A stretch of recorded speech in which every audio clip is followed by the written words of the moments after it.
Greetings. Light bless you.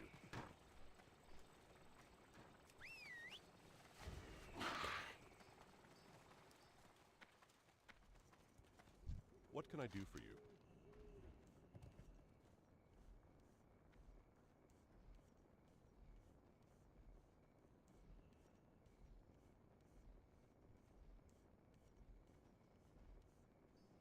Go with honor, friend.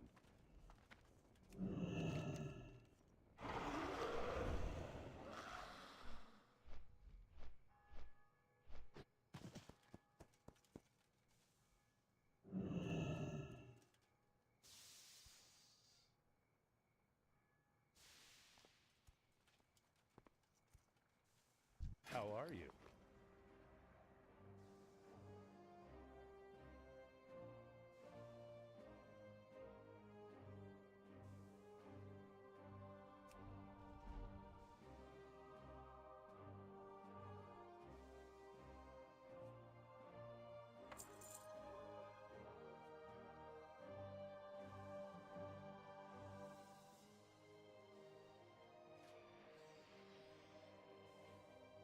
See you around.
the Alliance.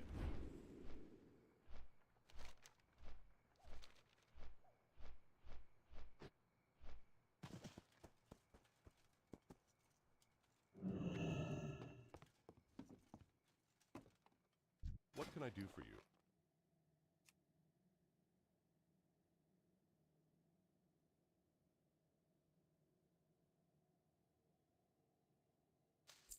Go with honor, friend.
Hi everybody, welcome to the show.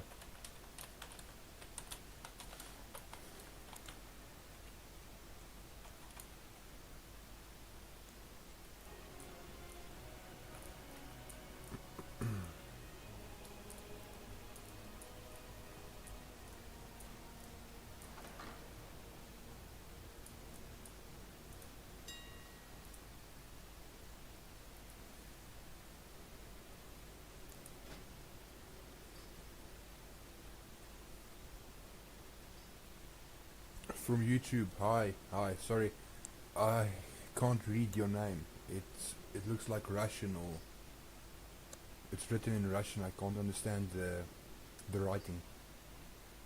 But welcome to the stream.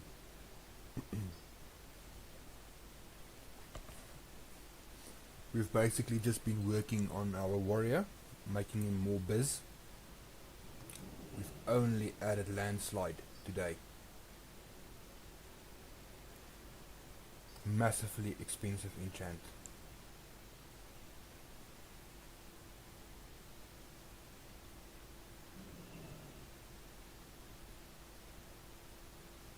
Is it Sviatoslav? Is that how I pronounce it? Sviatoslav? And if I'm wrong, please excuse. All the way from South Africa. Like, I hope I got it right though. Okay, that's good. I was just worried I might insult you if I get your name wrong.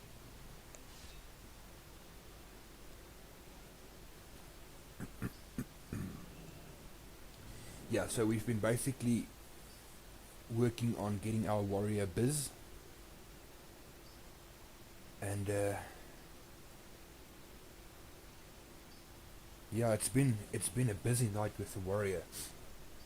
And I haven't done much. I've just been min-maxing stats. It's a really difficult thing. Like, there's one big lie that I discovered about warrior in Cataclysm. And the lie is that people will tell you you need 20 expertise for your character, right? That is not right, because they say if you have 20% or 20 expertise, then your attacks won't be parried or dodged. However, why does my overpower still proc? If 20 and I had 22 expertise, right?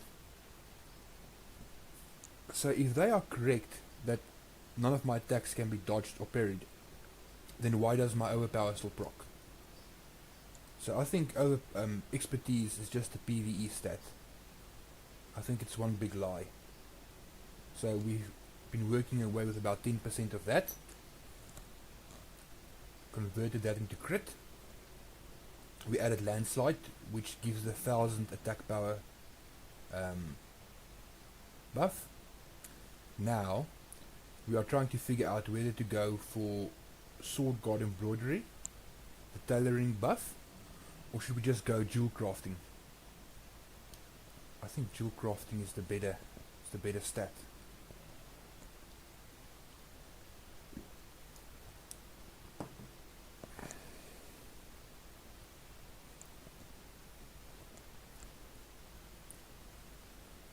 So that's basically what we've been doing so far on the stream.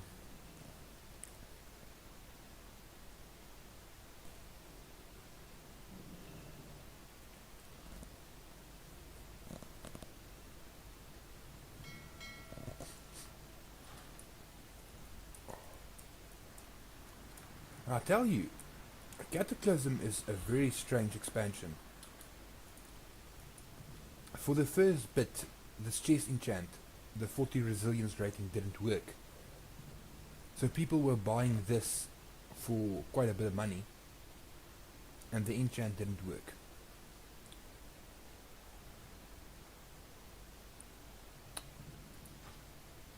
So yeah, there's a lot of things like that has been going on.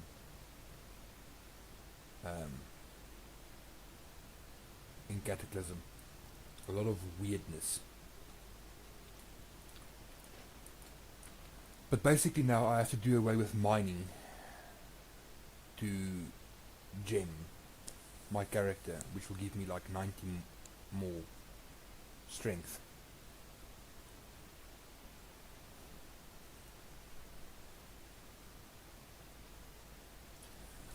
I'm not sure though. Like people make a lot out of that extra 90 strength, but it's still the era where I get a stamina buff from mining. I'm not sure if the 90 strength outweigh the 120 stamina. Like, look, strength is obviously your main stat, is what you need. But that stamina that you get there, instead of strength, will obviously, like, serve you well in openers against rogues, mages. Like, you can't survive a mage bursting 40k on you if you have no health. Like, you need to have time to, like, when the mage attacks you, to go into defensive stance, pop shield wall, pop spell reflect. I got this nifty little trinket from Paladin Warden, which I reforged. Half of the mastery into crit, but it gives me a bubble, 10-second bubble, which allows me to survive against mages and stuff, at the cost of 300 resilience.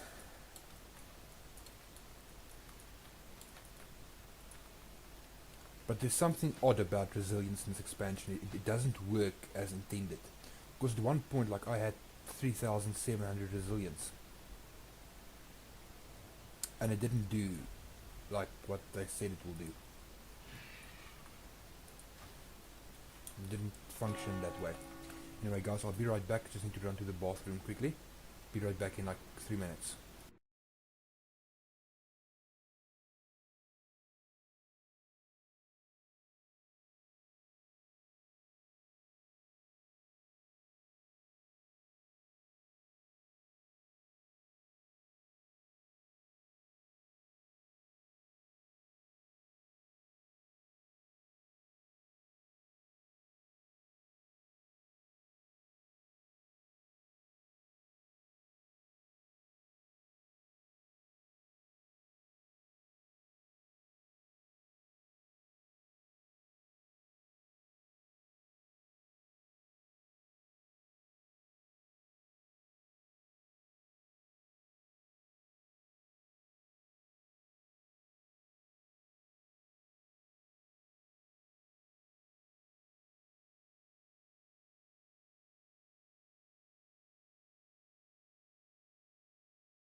Alright, I'm back, guys. Alright, so what I was busy saying is thousands of gold later, and we have our character like semi-biz for PvP. We still need the 2200 weapon, which I will get soon through rated battlegrounds, and then I have to buy the enchant again.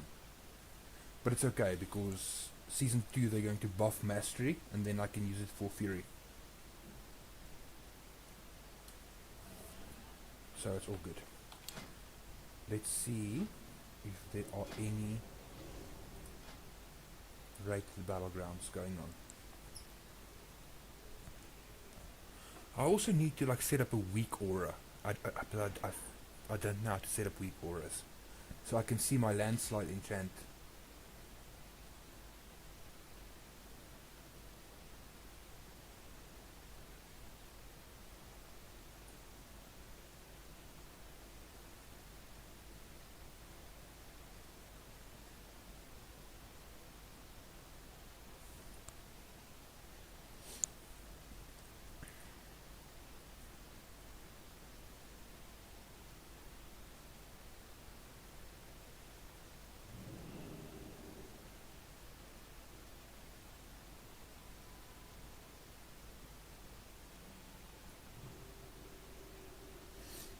I think maybe I should like not focus on PvP tonight because it's Sunday night,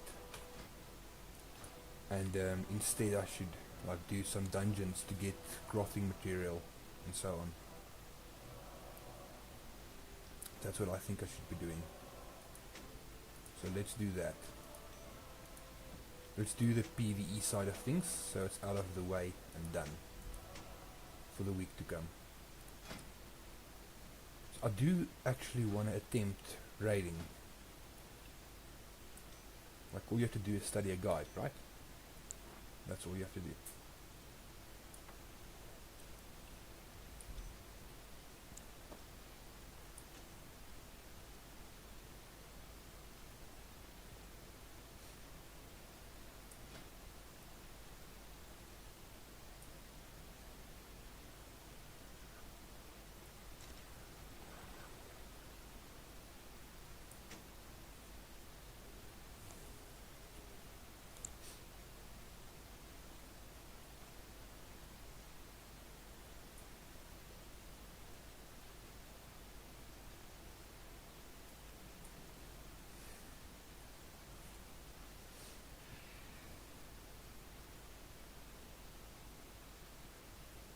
I really do want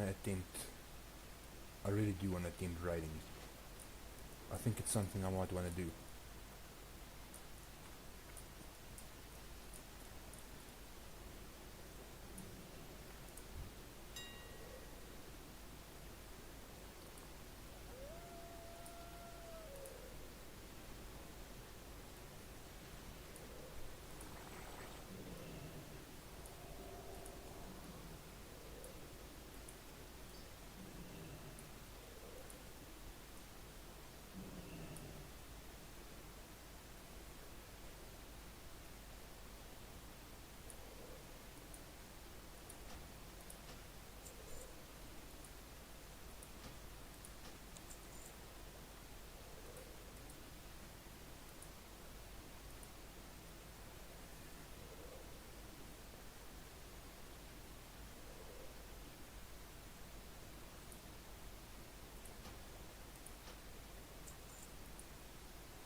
The landslide enchant has a weird... It looks like Shadowlands.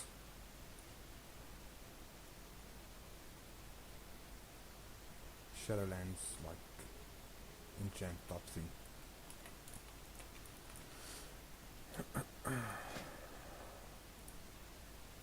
Oh, what I was just saying, I want to do raiding. I want to do a raid, but for the love of me, I'm the worst kind of guy for raiding.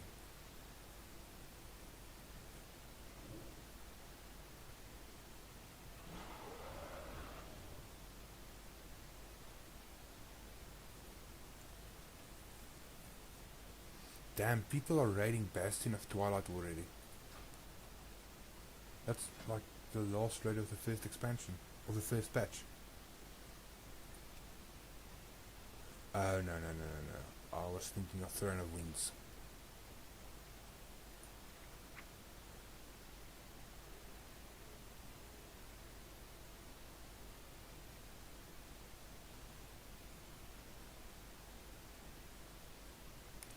It's a pretty nice axe, the Sherlock Doom, but for a human warrior it's bad. Because we get the expertise with sword and mace.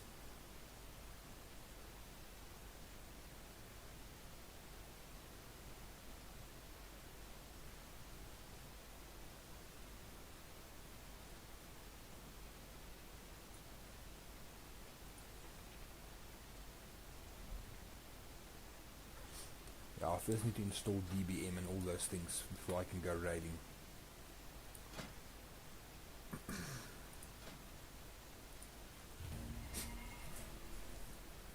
Maybe get a 2 piece more, 2 pieces or so more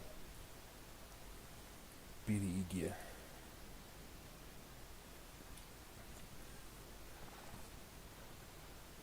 Sviatoslav, my friend, thank you for the subscription on YouTube.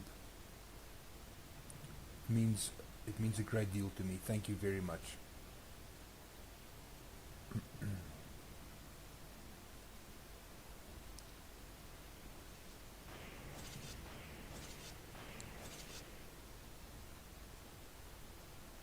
I'm quite curious to see what my burst damage will look like now when I've got the new trinket on.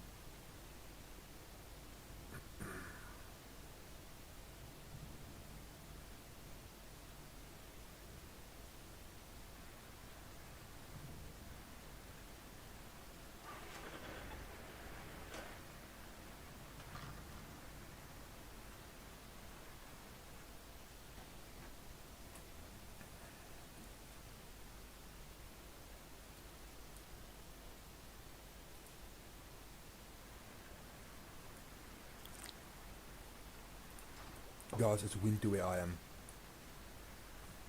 I'm used to like warmer weather, and it's piss cold tonight. It's like real winter shit, and it's in South Africa, and like nobody knows what's what. Everybody's hiding away in their houses. Luckily I've got some WoW to keep me warm, and you guys here watching the stream, thank you very much.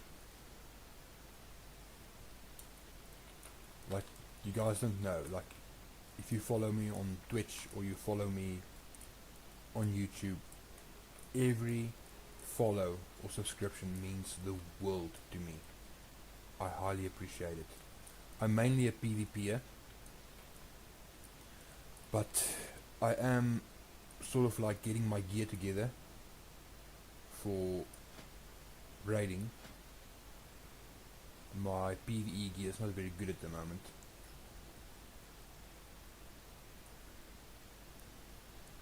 But it is getting better.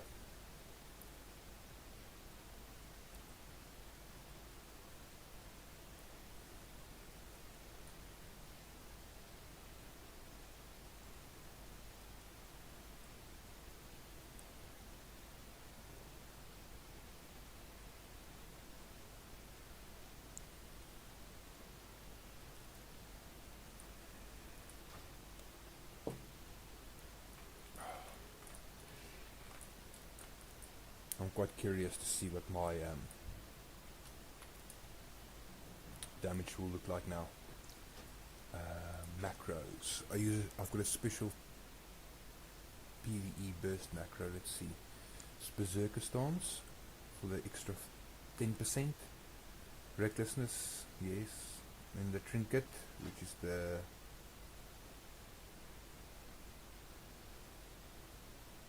magnetite mirror.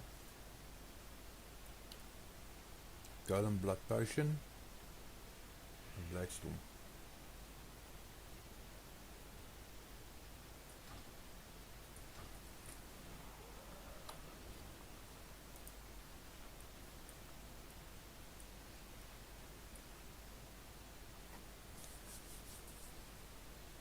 So this next dungeon is going to be experimental to see.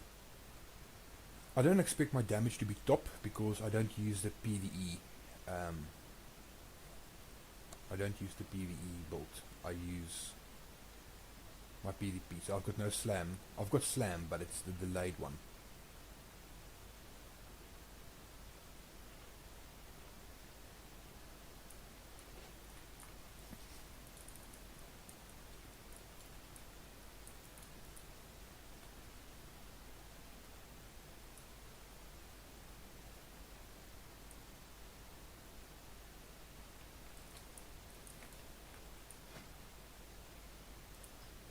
Still need like 600 valor points to buy the leg piece, I think.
That's more like it.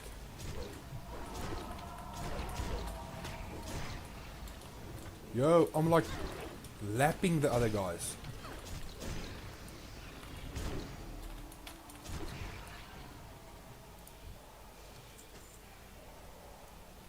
Dude. Okay, but it was popping all damage modifiers, so...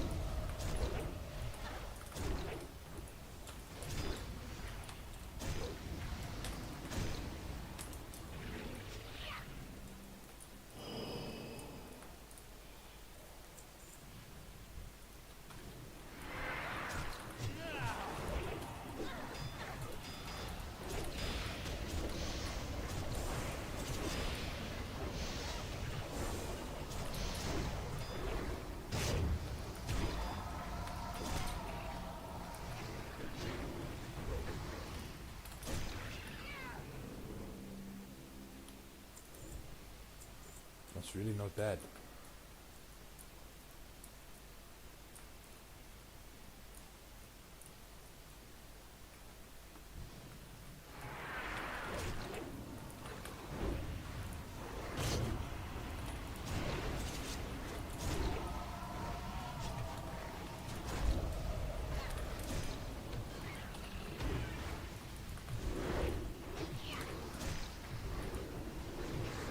Okay, now I've got no rage. I'm rage starved.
also bad at PvEing.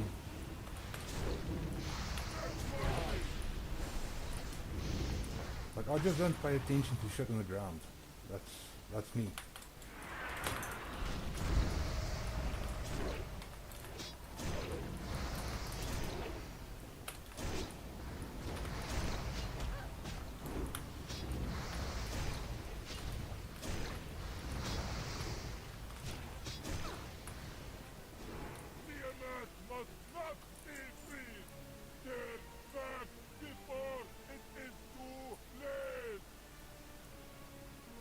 Dude, like, that boss sounds so weird.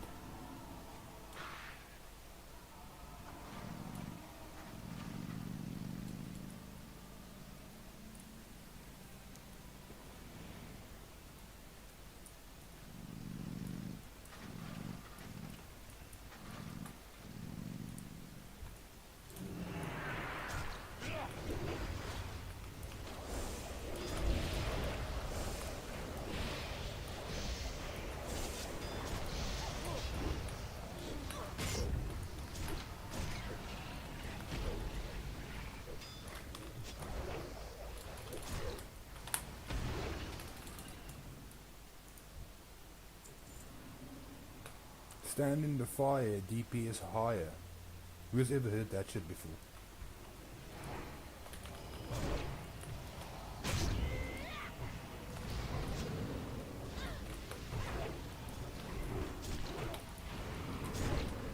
I've got no cooldowns.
Ads. Should have saved my late storm for now.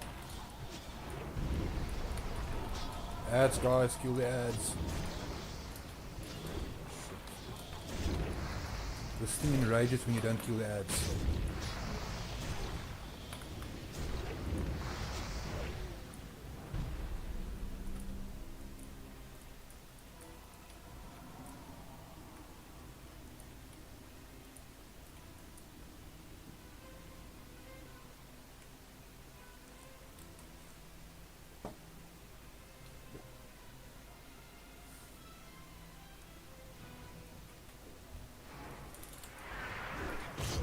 Colossus Smash, Bleed, Mortal Strike, Spin to win, baby, spin to win. Mortal Strike, Heroic Strike, move away.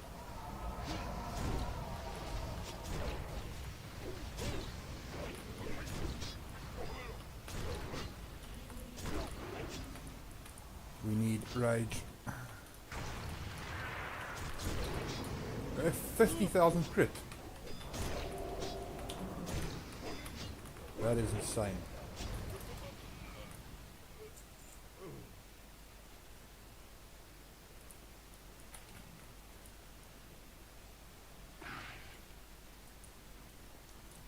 Freaking Fury. Good evening, my friend. And a good Sunday to you as well. Welcome to the show. We've spent a lot of time today making our character more best in slot. And so far it seems to be paying off. Like, I haven't got half the shit I need to PvE. But I'm top of the logs. Big damn. Of course I'm not a PvEer.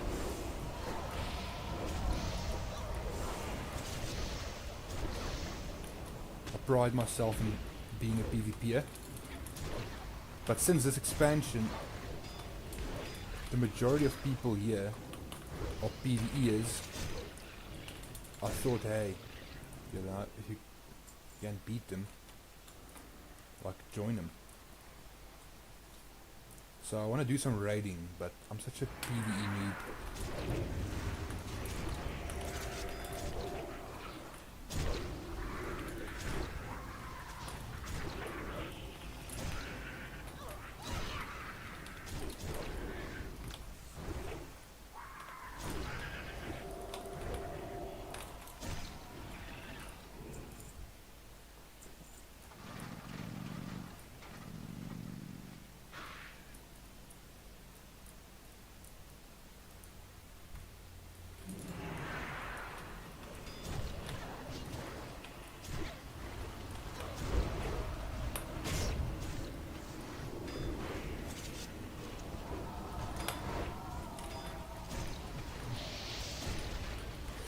I'm dying. You see, I don't pay attention.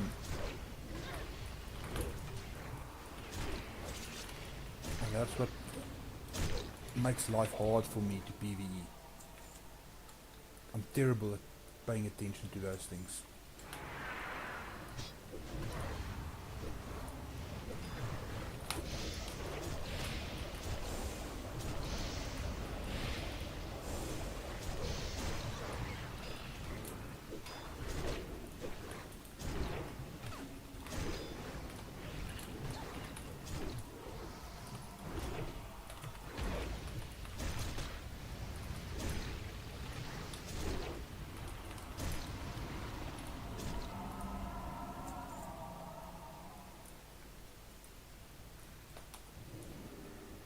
I'm owning the damage logs. Oh shoot, this druid pulled.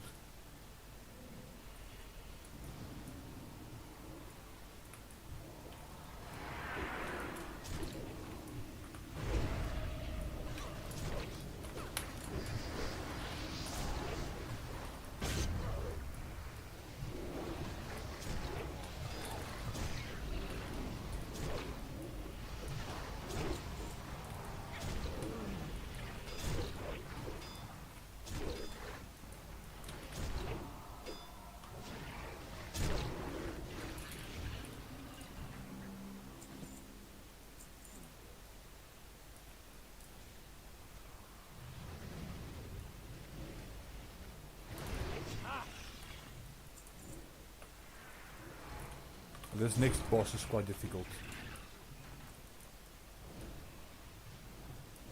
High Prophet.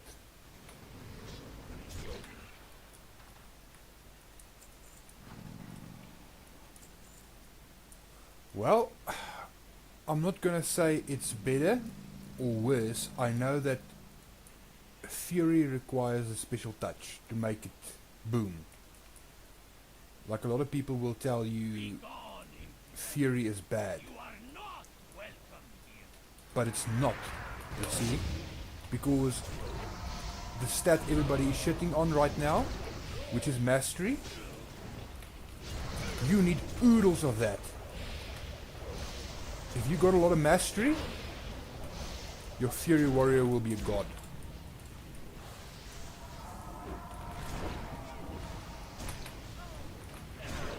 And that is what people they don't know this. So everybody is so focused with that mastery is bad at the moment that... Bro, why?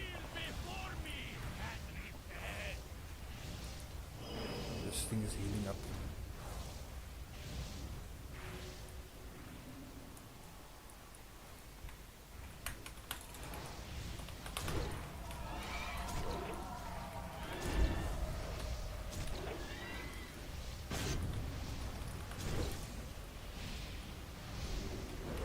You see, for Arms Warrior, you want as much crit. But for Fury Warrior, you want as much mastery.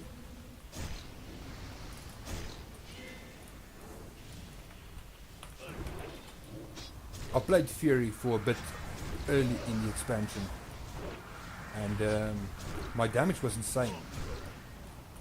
Like, I would go into dungeons and people would ask me, how are you doing this much damage?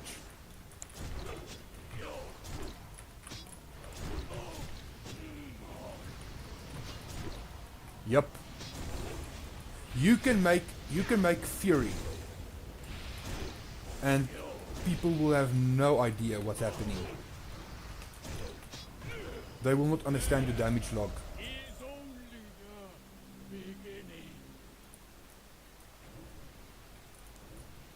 And there's a lot of glyphs that make you heal.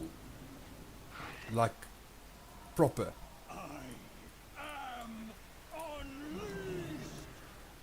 Which makes it one of the attractive reasons, but you see, I mainly PvP in Fury. But mastery is what you want. You want loads and loads of mastery. And you know what's the best trinkets for mastery? The trinkets you get from Baradin Warden.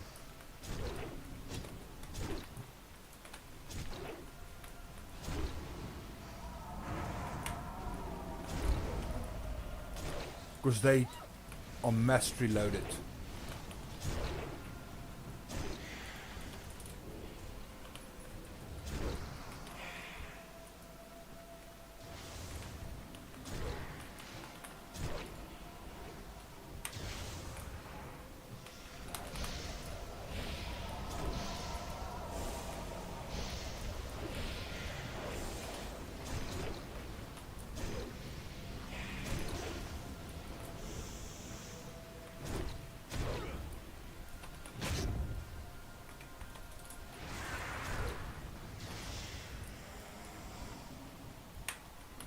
This boss just keeps spawning ads.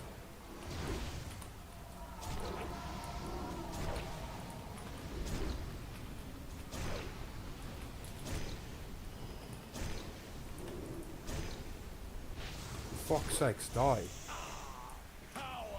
Before the tempest storm.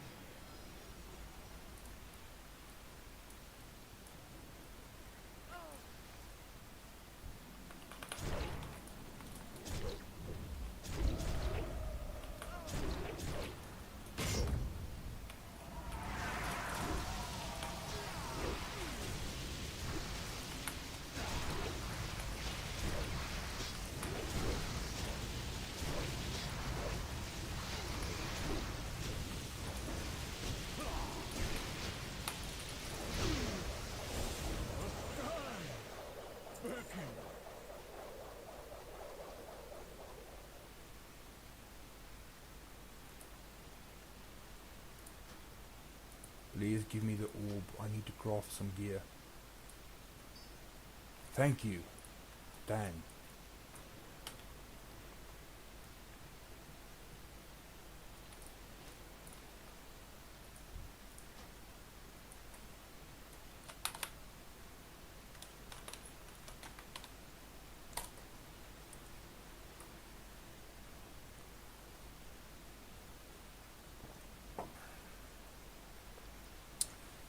Yeah, man, but it's so expensive to boost the character and to level one through 85 levels. I'm trying to do that to a pally, but what? This guy ask, is warrior a noob friendly class? Alright. Like, there's a lot of buttons and stuff to look out for. Warrior is easy to pick up, but has high skill cap.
the mage has obviously rolled himself a warrior ult.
Shamanian, bro!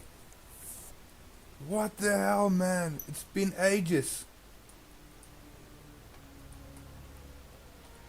Shamanian, I had a like hang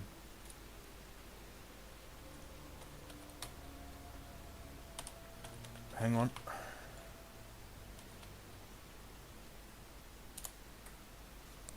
I had a fan that paid for my character to transfer to Firemore. So my character is on Firemore, he's not on Golmag anymore.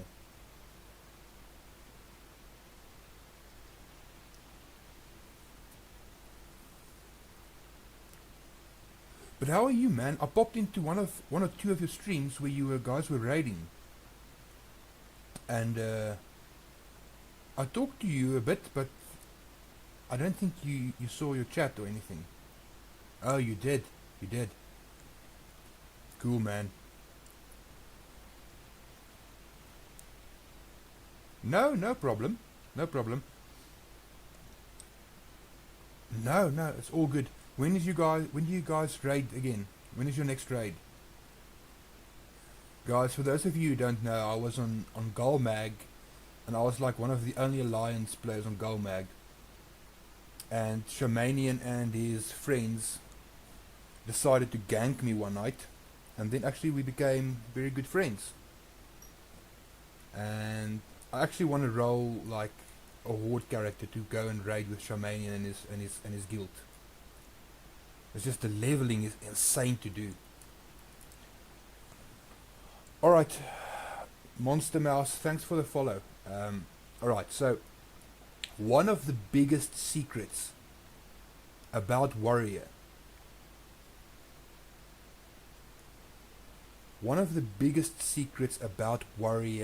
in Cataclysm. Alright? But this depends on your content.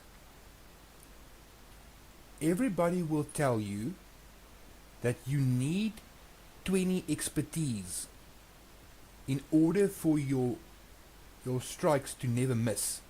So your strikes will never be dodged or be parried. This is the biggest lie. If you PvP on a warrior, that is a bullshit stat. And the reason why it's bullshit, I didn't even min-max my character yet, and I had 24 expertise, right? So I had 4% more, or 4 more than what was required never to miss, but yet my overpower still triggers. Now, if what they say about expertise is true, then my overpower should never trigger. then this will become a useless talent to me, or a useless spell to me. Because the expertise makes it so that my overpower will never trigger, yet it triggers. Expertise will be one of your strongest stats as a warrior in PvE environment. But for PvP you want to avoid it at all cost. If you get it on gear, reforge it to crit. As an arms warrior, like, crit is valuable to you if you PvP and PvE, but expertise is a bit stronger in the PvE environment. So the whole thing behind expertise, which everybody raves after, and that's why everybody gets the Heart of Rage trinket, that is mainly because it's a PvE stat and it doesn't work in PvP. And you're gonna hear a lot of bullshit stories from rank 1 players telling you, no, you have to have it. That's nonsense. You don't use expertise in PvP at all. It does shit for you. But in PvE, and especially in raids, yeah, then you wanna hunt. You wanna hunt expertise, I think, to about 26%. Like, look, this is my PvE setup, right?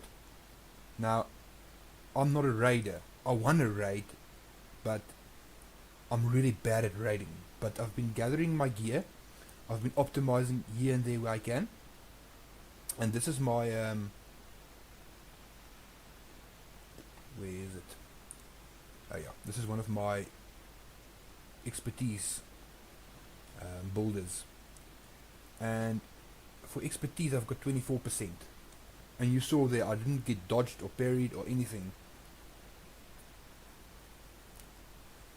And this is one of the reasons why in PvE your damage will be crazy as an arms warrior. It's because of this. Right, now another thing.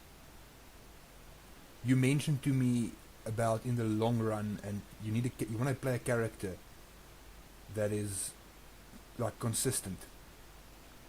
In phase 10 of the game, the next season, or we're in season 9 now, so season 10, Blizzard will buff mastery. They're going to buff mastery with quite a bit. They did this in the original Cataclysm. And when this happens, you want to have a Fury spec, mainly for PvE. As a Fury warrior, you bring a guaranteed 5% crit to the whole raid. And seeing you rock on mastery as a Fury warrior, you want to get these two trinkets from Baradin Warden, like, as soon as possible. But don't reforge it the way I did. I reforged it for PvP purposes. You will want the mastery. The one is called a Mirror of Broken Images, which is this one. And the other one is called Impatience of Youth. Get those two trinkets as soon as possible. Because when you're going to roll Fury Warrior, that's extra 600 mastery that you will be getting from those two trinkets will be huge and very advantageous to you.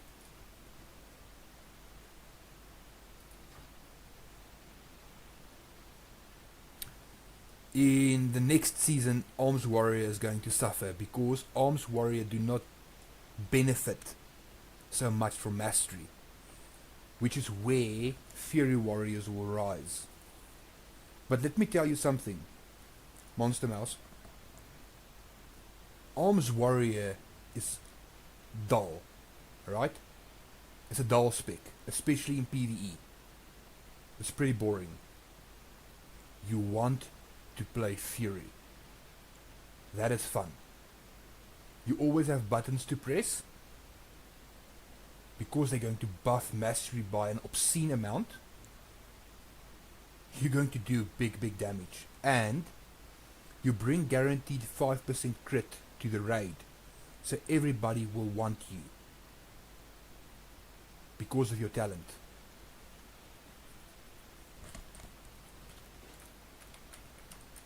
And that's basically what I feel you needed to know. Or if there's anything else that you want to know, ask away. Look, with Warrior, you will never be bored, okay? You will never be bored. It's very strong in PvP. It's strong in PvE. You will not need to reroll your class once you play Warrior. Arms Warrior is dull, because a lot of the time you don't have buttons to press.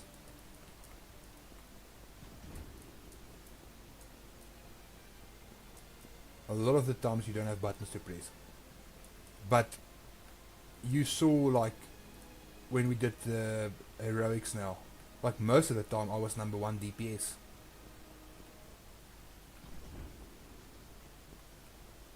Yeah, I did massive damage because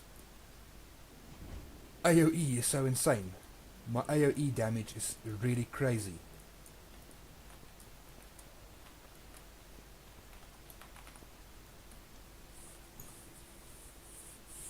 And all you need is like one decent trinket. Not trinket,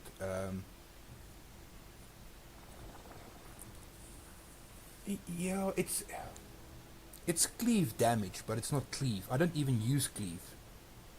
Look, I'll show you my bars. Look. Like, this is my main play, alright? But when I burst, I pop over to this because it gives the extra 10%. Now, 10%, if you do 1,000,000 damage, that's 100,000 bonus damage. Just like that. Boom. 10%. I don't even have cleave on here. I've got a heroic strike, yeah, but no cleave.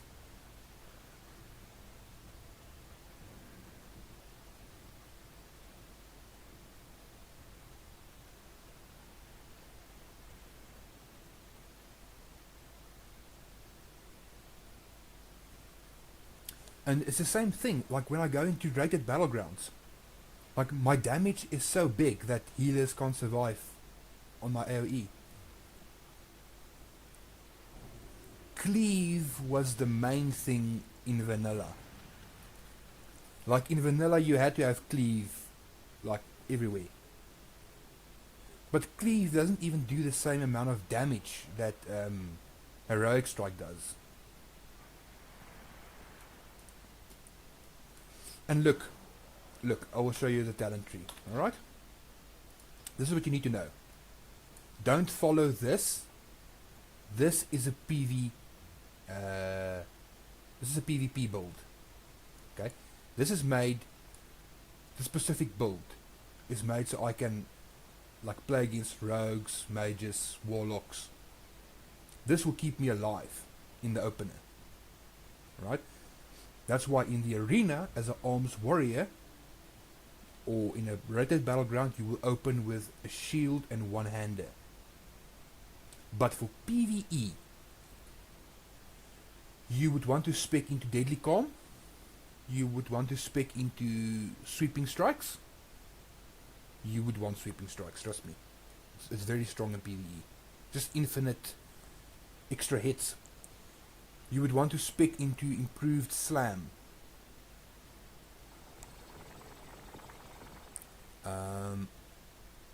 Sudden Death you definitely want.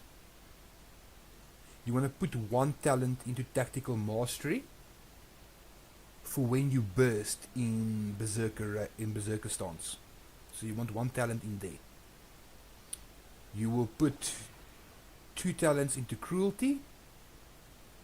You will take 3 talents in Blood Craze, and you will put 3 out of 3, I think, or 2 out of 3 in insight. And there you go, you've got a PvE warrior.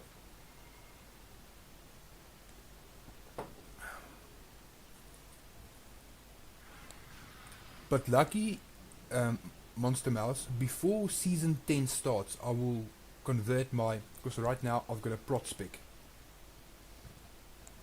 but for PvP. I will convert that spec to Fury.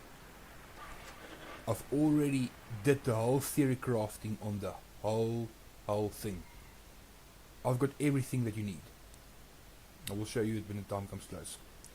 But basically that is the talent that will cause you to be top of the damage meters all the time. And you'll be wanted because of that.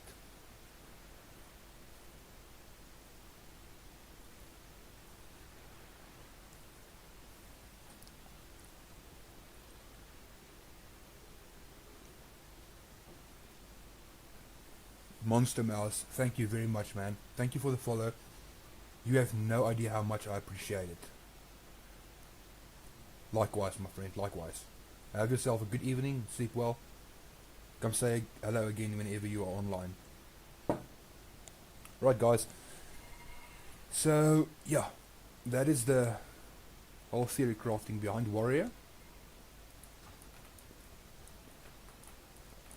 I was fortunate that I rolled a human warrior back in vanilla, because now the damage trinkets, you get 2 damage trinkets, and you still get the will to survive functionality.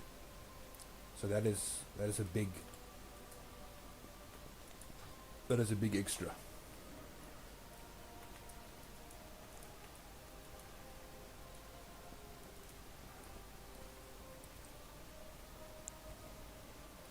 Dude, it's so cool to me, like when I get people on stream and I can give advice because I've been playing Warrior so long, and I can really theory craft on Warrior, like on the talents, everything. So that's pretty cool to me.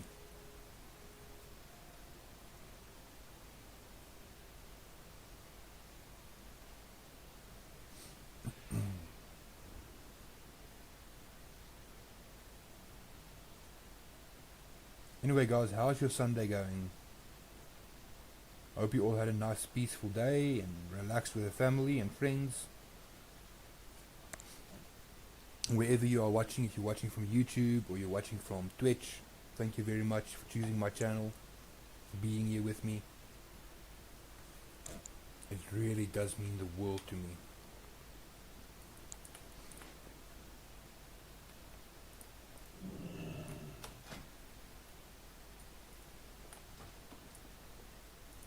What are you looking for?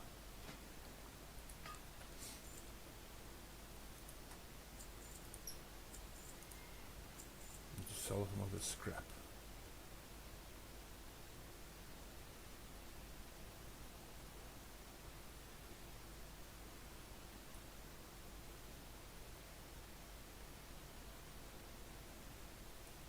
See you later.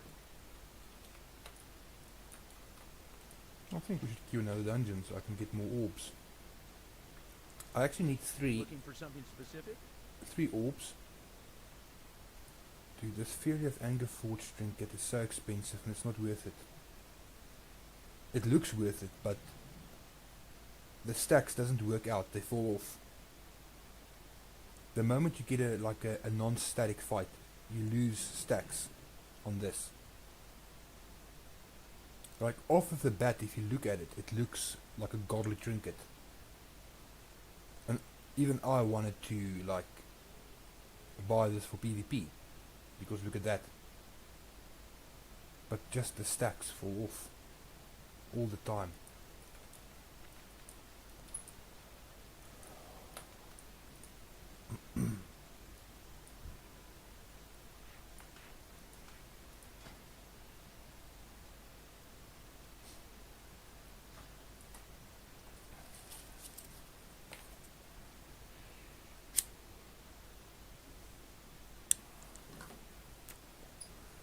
Let's Let's queue another dungeon. Oh, by the way, did I get my valor? Valor points? Yeah. I will need to replace the pants I have now.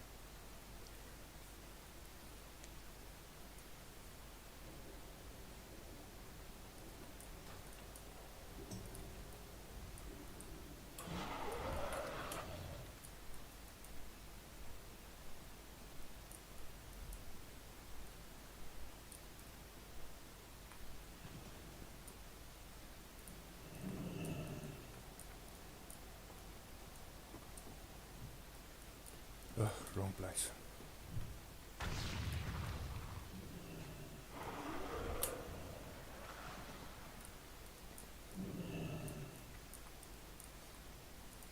Greetings.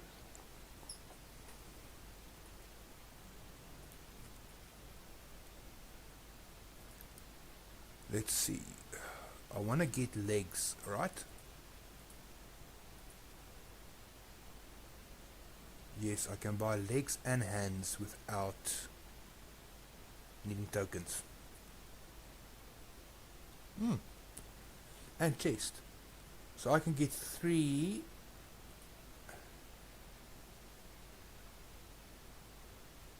I can get 3 of the pieces from here.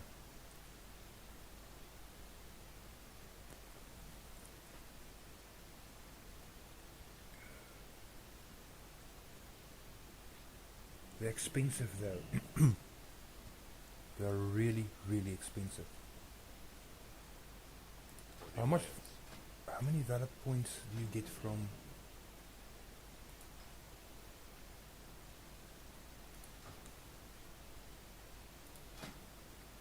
$240, bro. That's like 9 or 10 heroics you have to clear before you can buy one piece. That's crazy ass expensive.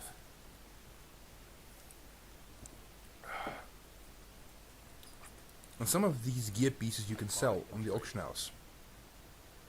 Look. Binds when equipped. So you can buy this for valor points and then sell it on the auction house.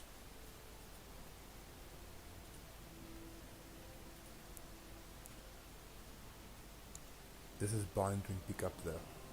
Same with this. Same with this.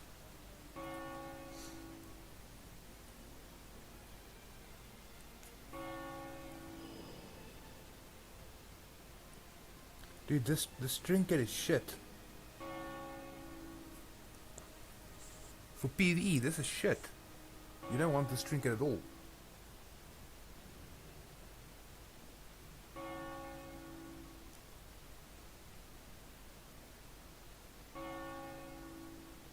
Oh, I see what the deal is with it. It's consistent damage. Like the trinket, every time you attack, you will start building stacks. Alright, so it's not too bad.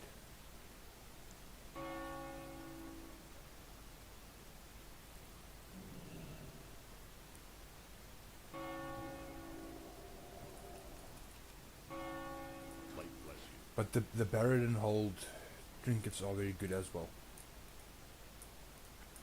Especially if you want to burst.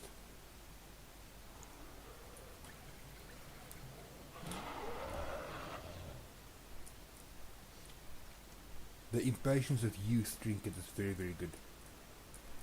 Huge mastery.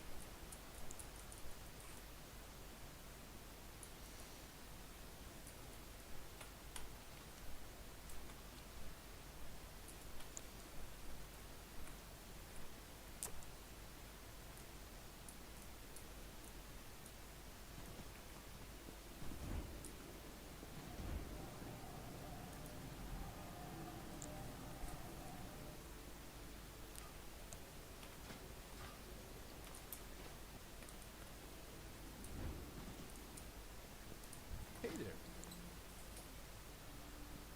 This trinket. This is what you want.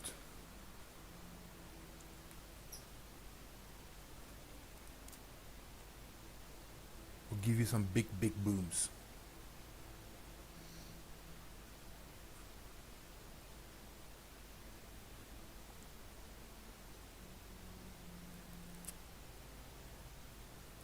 get one. Oh, for Fury. I forgot to say for Fury.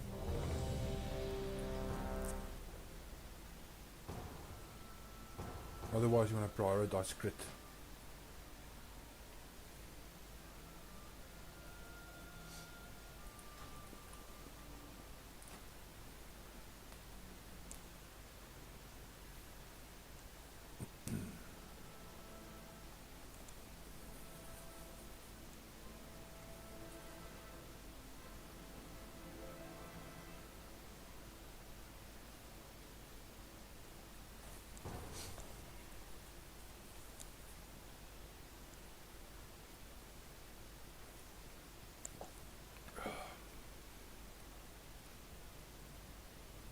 Ugh, Shadowfang Keep.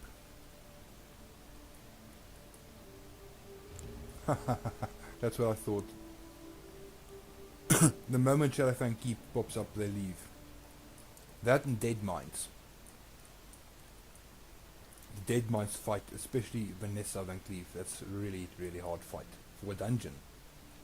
It's really hard.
Beat the cloth.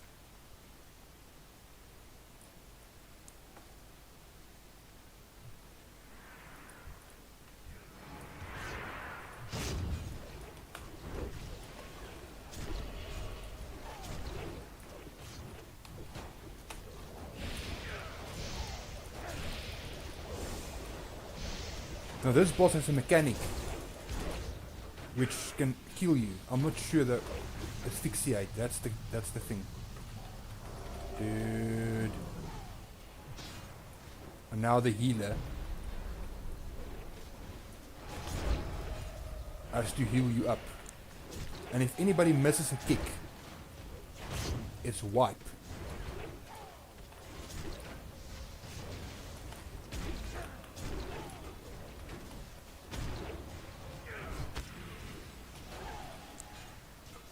Gone is my rage.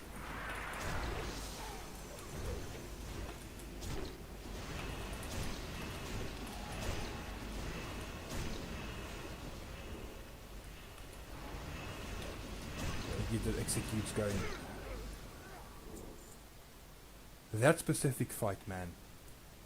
It sucks for you as a healer.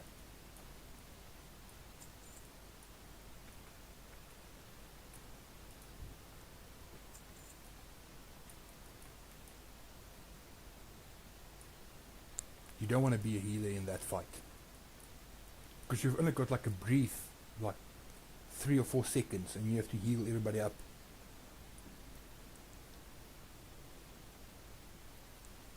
Crap, I lost a lot of rep.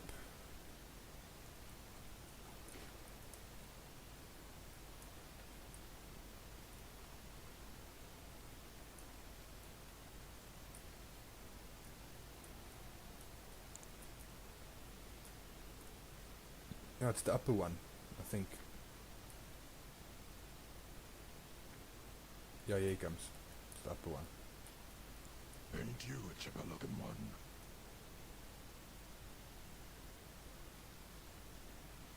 I almost thought he said, what a pathetic lot.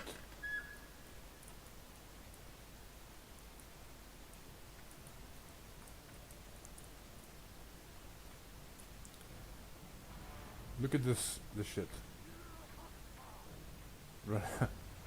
Everybody's running into the wall.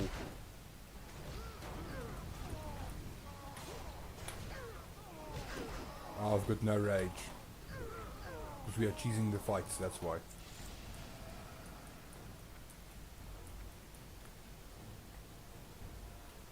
Someone's gonna pull this, I know.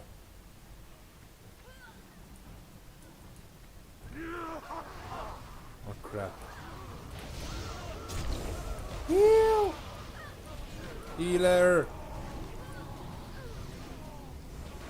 The healer is feeling a bit sleepy.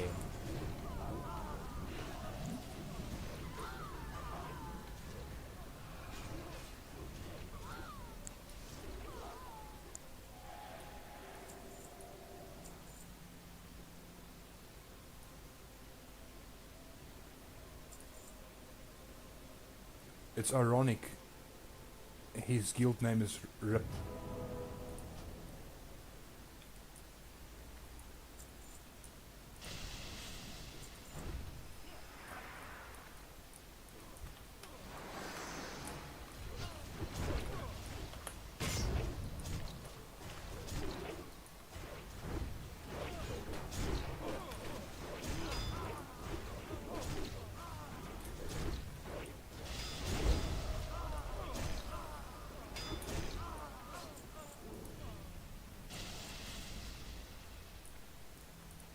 I lost my food buff.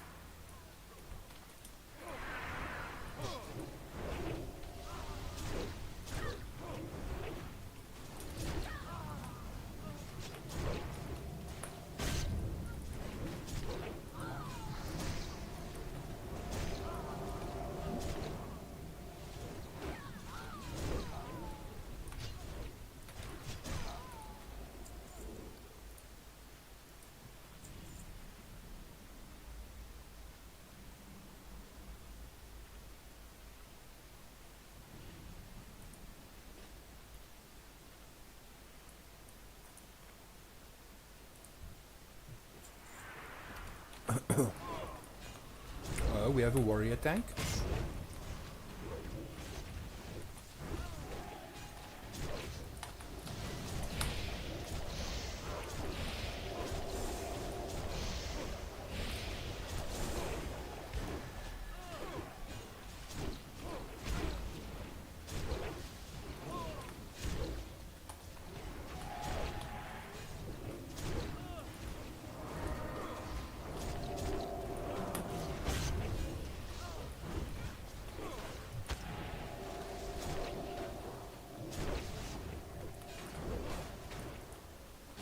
Interrupt that spell.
I don't really need it. I'll just greed on it.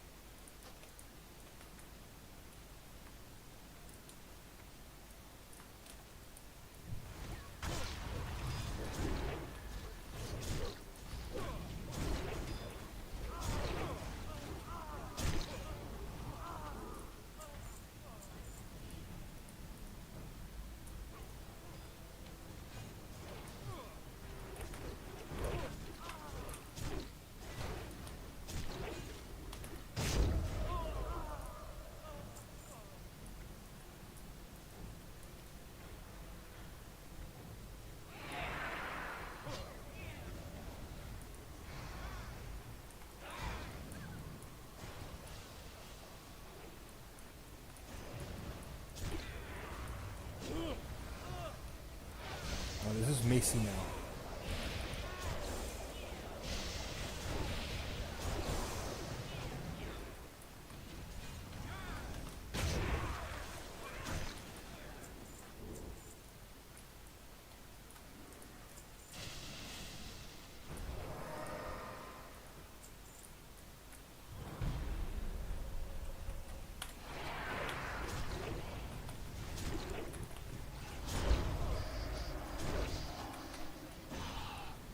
Like the gargoyles, you also need to interrupt because they fear.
That warrior AoE is so OP. Just like stun everything in front of you.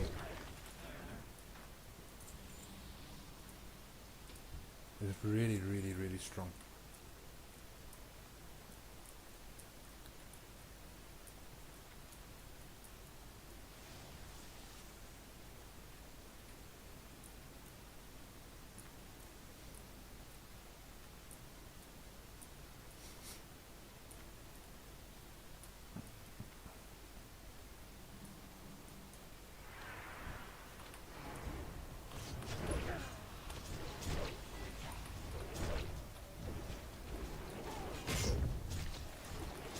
Oh right, it's the boss with the colors, if I remember. What? Green means move away, if I remember correctly.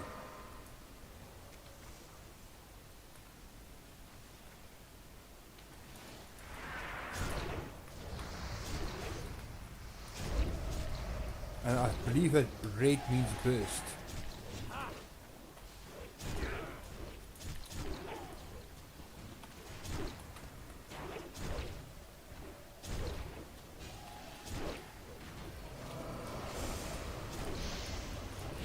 Red means burst.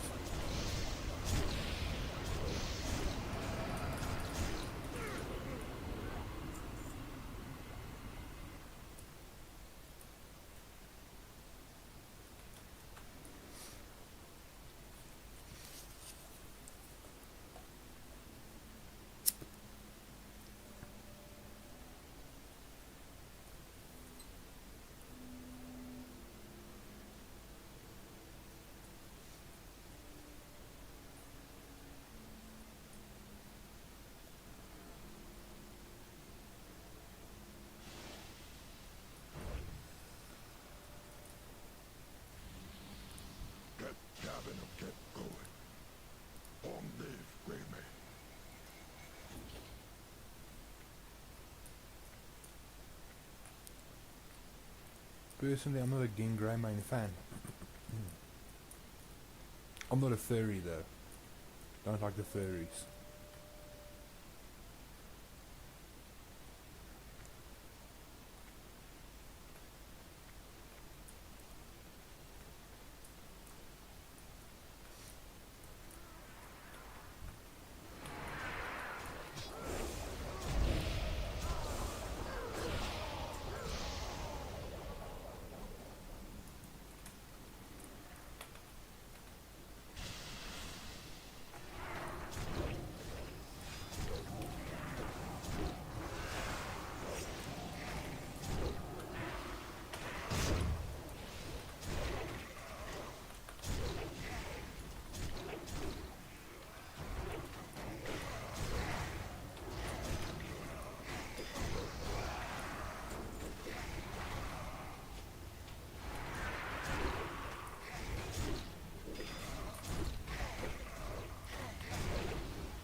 This boss, he has a pistol mechanic, I think.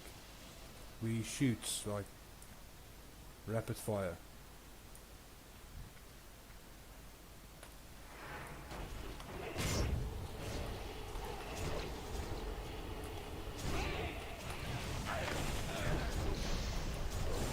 Pistol barrage.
Right, guys, I need to run to the bathroom and just get something to drink. I'll be right back. 5 minutes max. I'll be back in 5 minutes, guys. Maximum 5 minutes.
Alright you guys, I'm back.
What can I do for you?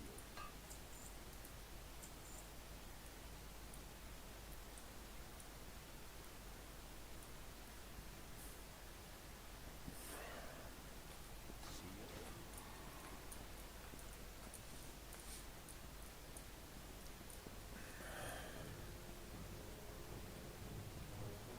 I've already done all my dailies, so. Ah, the horde is PvPing up here. But it's such a cheese way of PvPing, man. Like, look, they're using the guards to do their dirty work.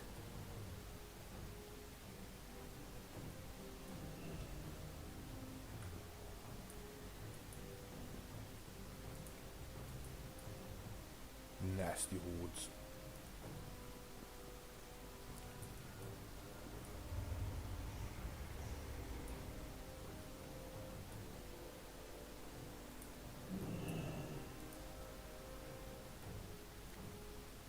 Disarm this trap.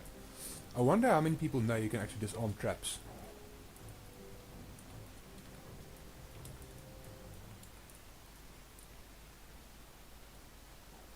And the moment you charge them, they run into that corner over there. And then they trigger the guards, and the guards kill you.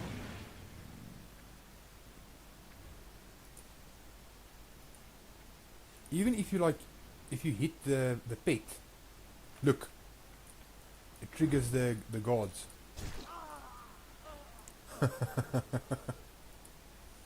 How dirty, man.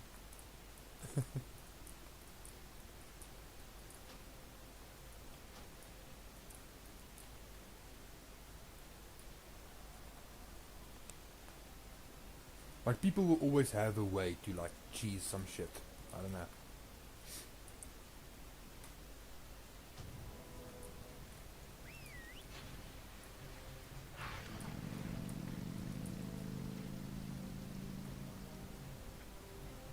And also I'm in PvE gear because I'm doing dungeons.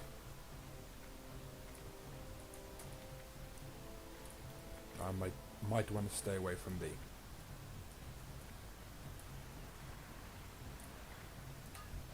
You need something?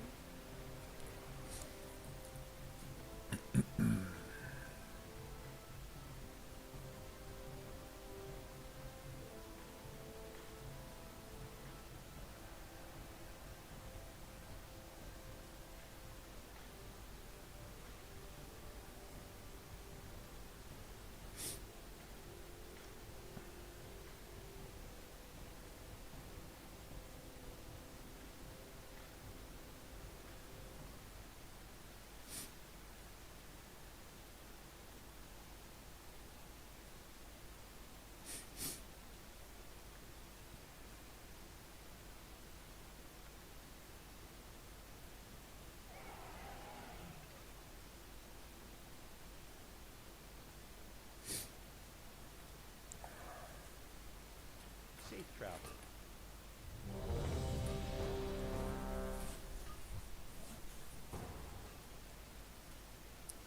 I hope it's not dead mines. That's insanely crazy fight to beat Vanessa Van Cleave.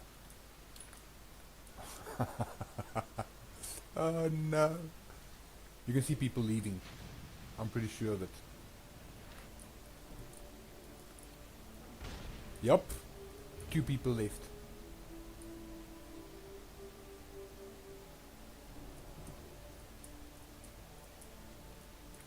And they're going to leave as well.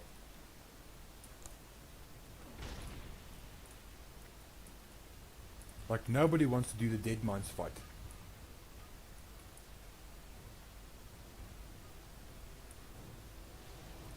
The paladin is in there by himself. Because he's got that bubble. You see? He wants to solo this.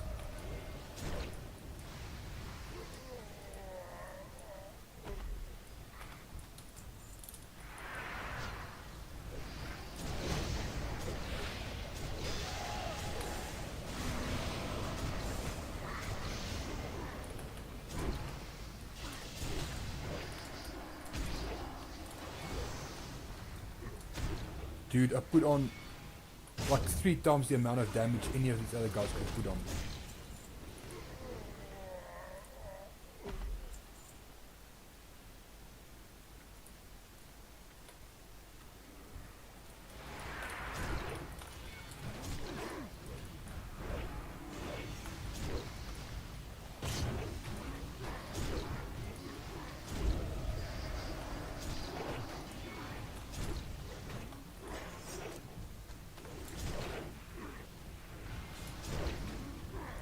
That's him. He's done for.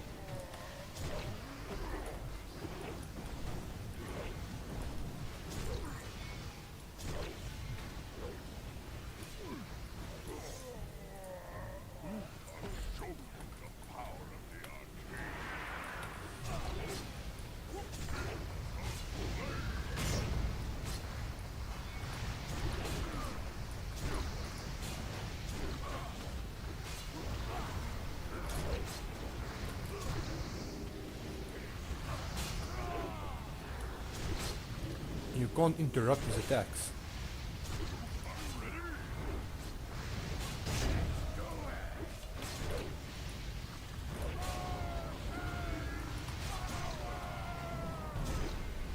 Dude. Die. Please, die.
Put me down, you big oaf. No, no smash. Put me down. Oh no, bombs.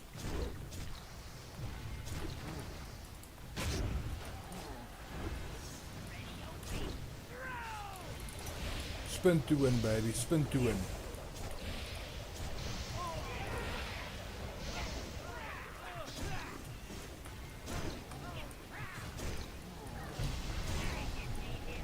No!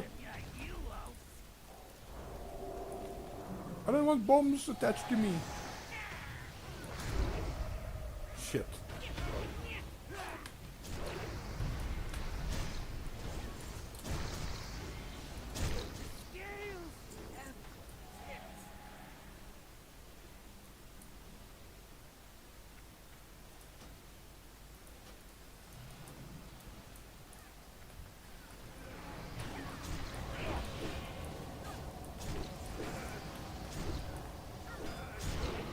Guys, so those of you who don't know, this is the old Dead Mines dungeon that they redid for Cataclysm.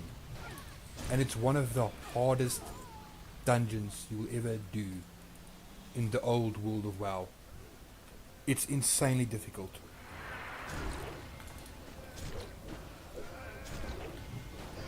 Like you saw how many guys left in the beginning. But I love the Vanessa Van Cleef story, so for me, it's a pleasure to do it. Because I love his story.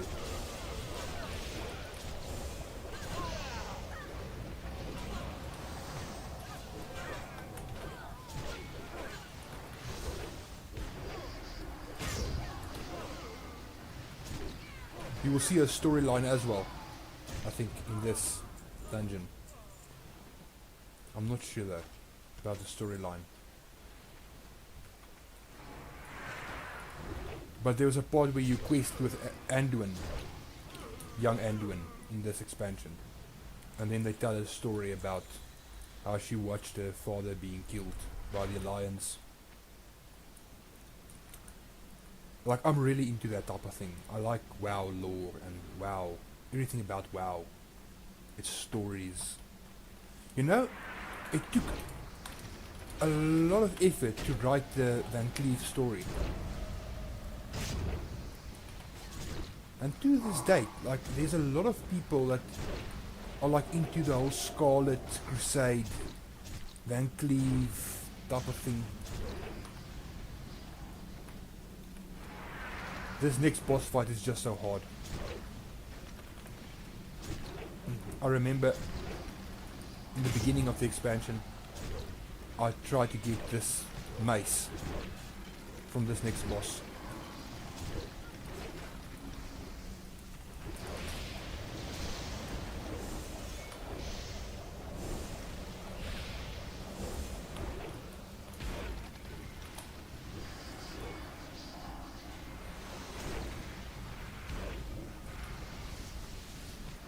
I'm out of rage.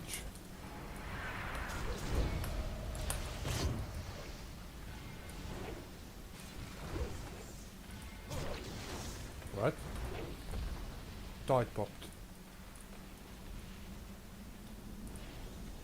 Yeah, he is Foe Reaper 5000. He drops a mace, which is like a very, very good mace for PvEing in the beginning. And he cleaves, man. Like this thing.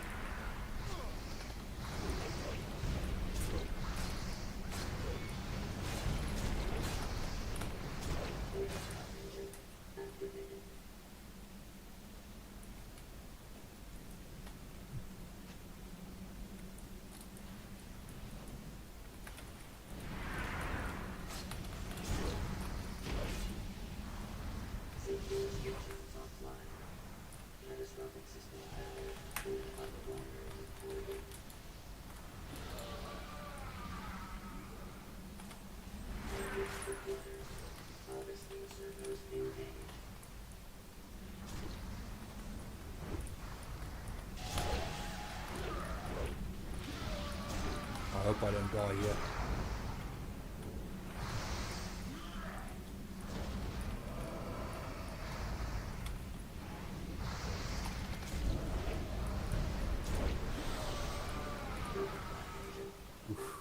cleave.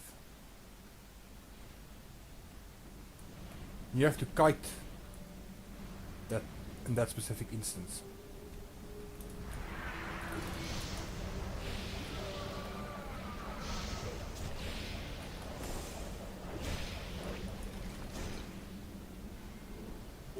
Threshold exceeded. System failure. Boot drive input 2. Shutting down.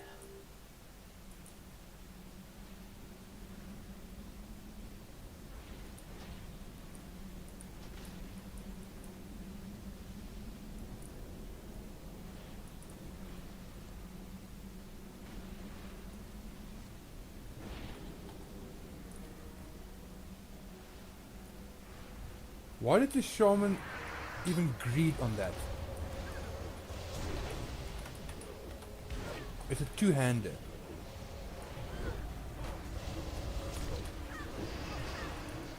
People just want to sell it for the gold to get. It's actually a very rare drop.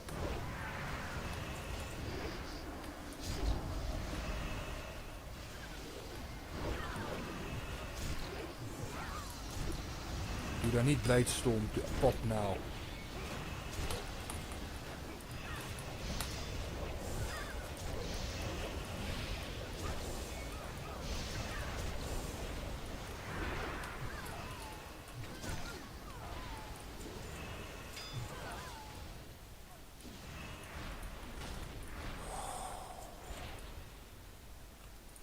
I'm surprised I survived the Foe Reaper fight. Oh crap.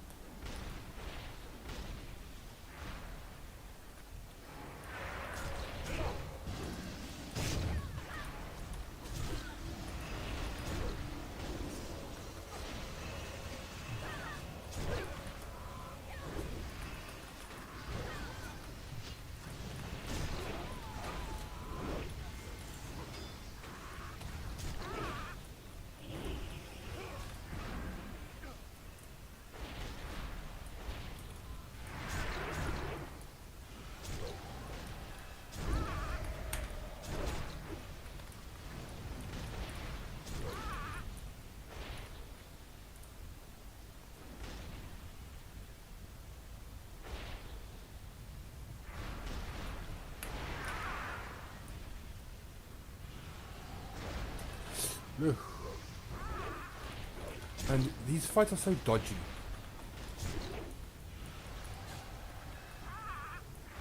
That's why I say this is one of the hardest dungeons you will ever do.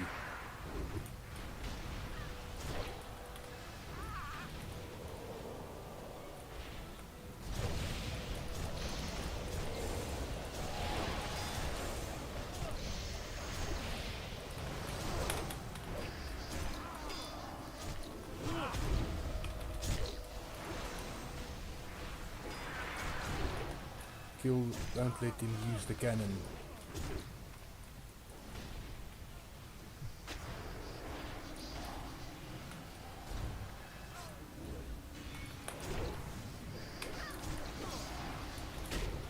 Stun him so he can't use the cannon.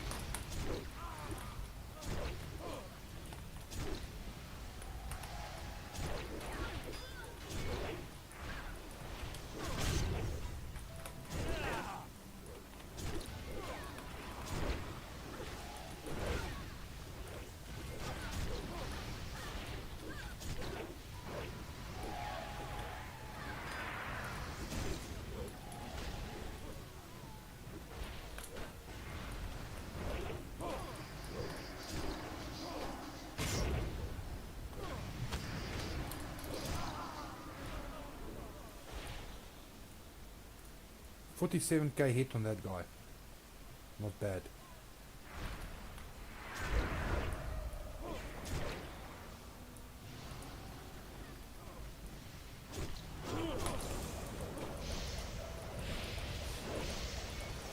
Spin to win, baby. Spin to win.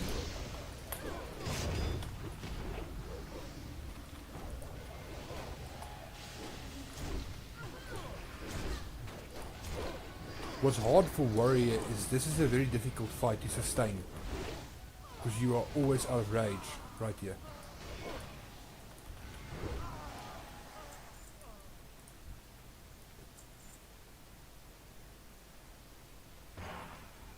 the underboss, the rogue.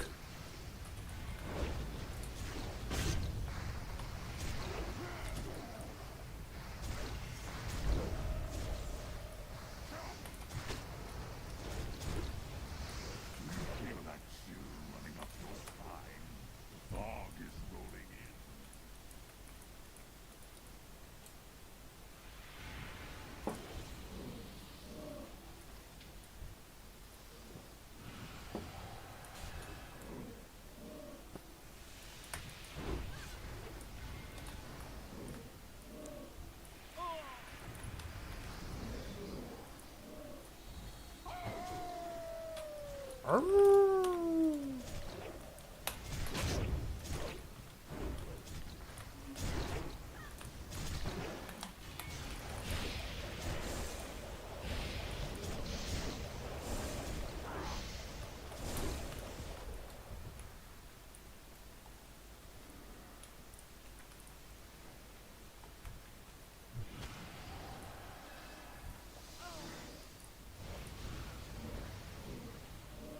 I can smell your fear.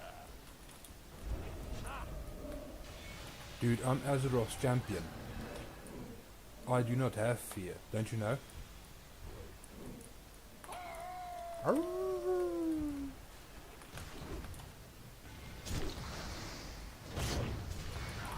I love this fight. It's very hard, but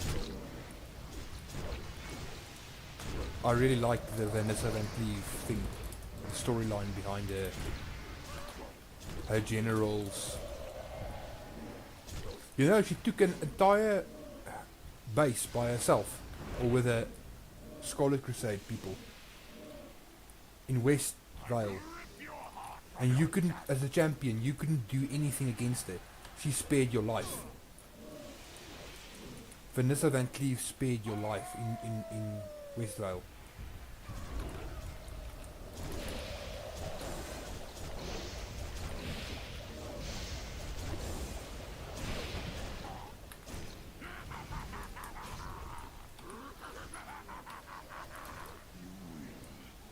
Not find her until it is too late.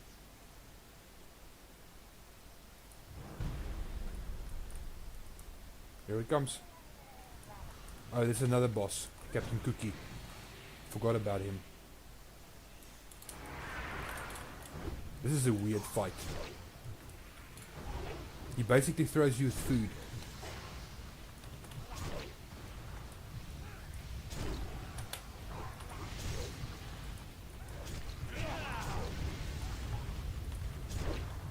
And I believe that this boss drops a wand. So if you are a mage or anything, this is the boss you want to kill because of the wand that it drops.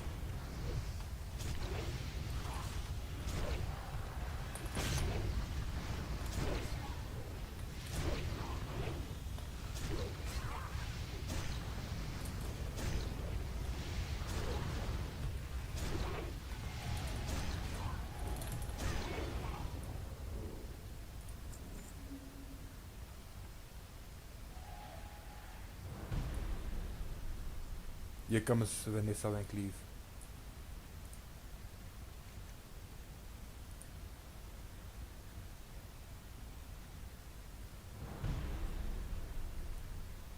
I've been waiting a long time for Here this. she comes. to know.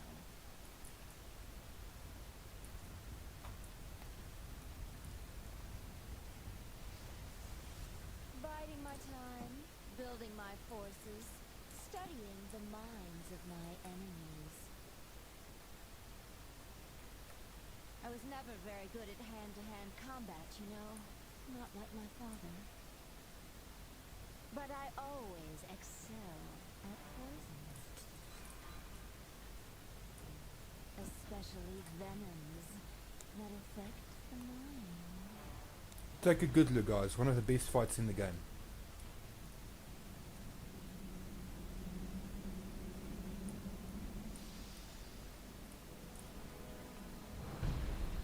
Poor Gluptalk. When his powers manifested, his own Ogreman was the first to burn. Yee. His soul, the one thing he feared most of all, was himself.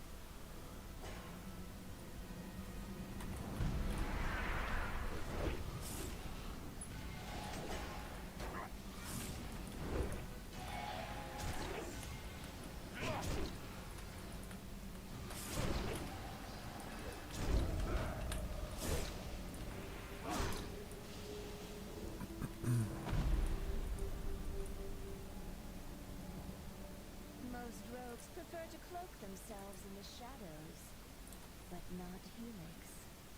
You never know what skitters in the darkness. Skitters in the darkness.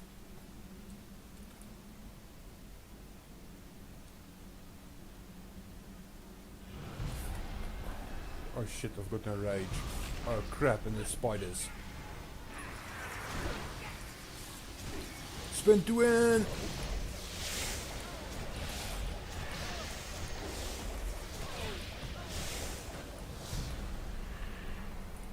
Woo! Can you imagine the life of a machine? A simple spark Foe can Reaper, mean the again. difference between life and death. Oh fuck.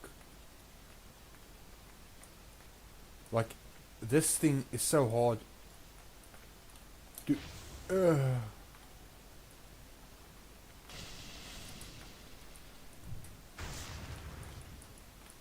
Dude. I made it! Woohoo! To pop my healing over time here. Did the tank die? No, it's the pally that died.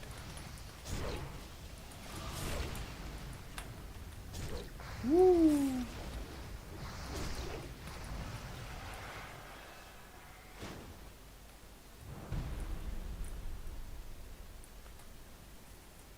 Ripsnarl wasn't always a bloodthirsty savage. Once, he even had a family. He was called James Harrington, a tragedy in 3 parts.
Yeah guys, so those of you who don't know, Xalatath is the one who helped Vanessa Van Cleve up on her feet again, because Vanessa was a baby or a very small girl when the Alliance murdered her father.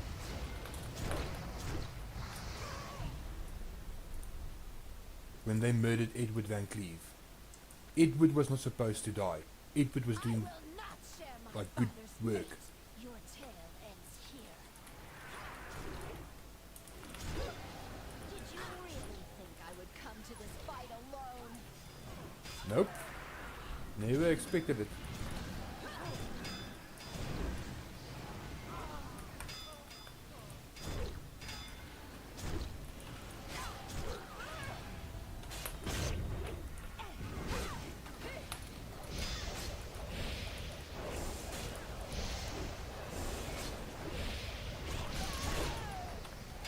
Soon the bombs will come.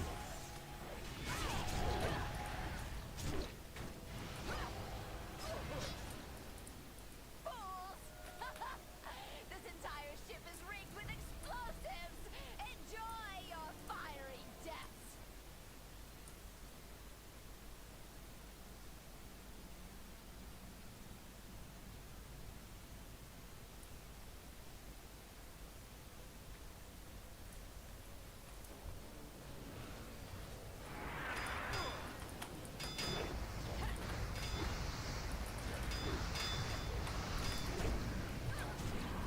Bro, she's tough.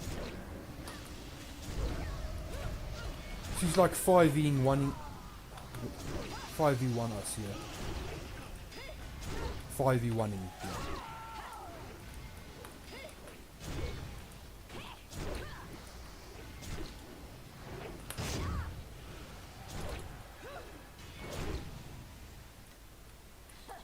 You didn't honestly think I would only plant one set of explosives, did you?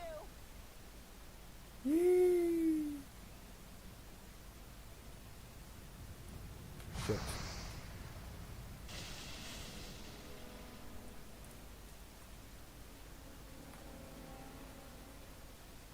What a woman.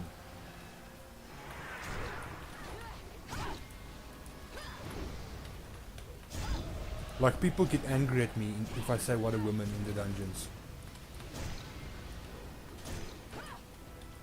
Sorry, Vanessa. I will not give you the pleasure. Oh, fuck. If I'm going to die, I'm taking you all with me. My fate.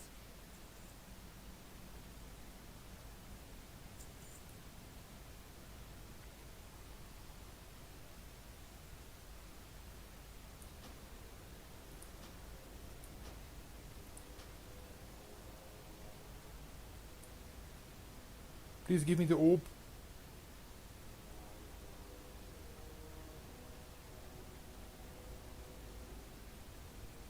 Who got the orb?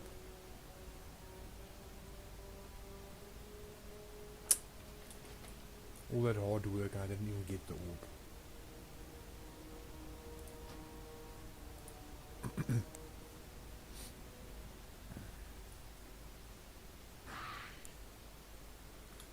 What an amazing dungeon, man. I'm so glad they kept it. It's a really hard fight. I supply only the finest. Like, people leave. The moment they see it's dead mines, they leave. But it's such a good fight, man. See you It's, around. people don't know how much lore is behind that specific fight. So, Zalatath was the one that came to little Vanessa's aid when the Alliance killed her father, Edward. Like, the Alliance didn't know, they walked out. And Varian himself said that it was a mistake not to search through the place. Because if they had found Vanessa, they would have taken her in. They would have given her a life. The Alliance would have given her a life. You see, Edward had a dispute with King Varian. And then King Varian had Edwin killed. Edward,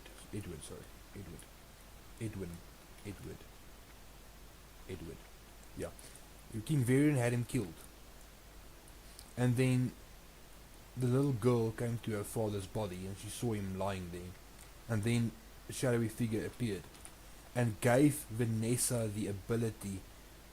That's why when you quest in Westvale, you constantly are dealing with the shadowy figure. And that's Vanessa in Void. That is the power that Zalatath granted her, was Void power.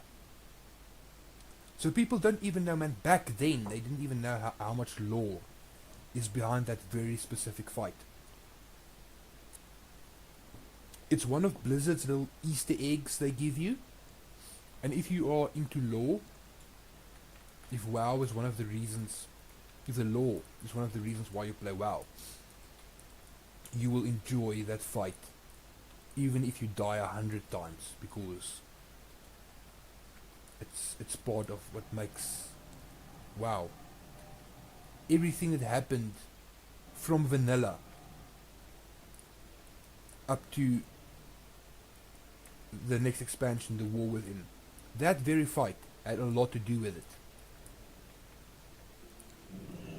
Tremendous amount of lore right there for you.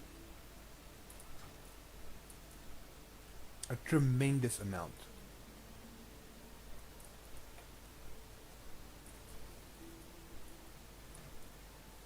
And I'm someone that likes the lore. I'm not a PvEer, but I like lore. It's something which has attracted me to WoW for many, many years. It's something that kept me in WoW. It's the mystery, the story, the everything behind WoW, what makes WoW tick. It's its lore. It's the battery which powers the motors.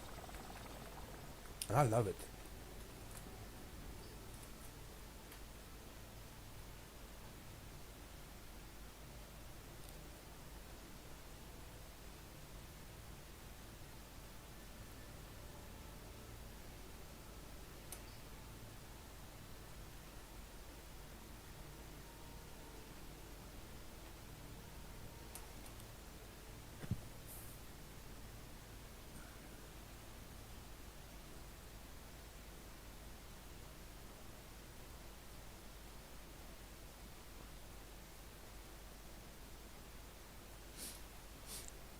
And there's another thing that people don't know, is that Vanessa spared your life in Westvale. And the reason why Vanessa spared your life was because Zalatath told her not to kill you.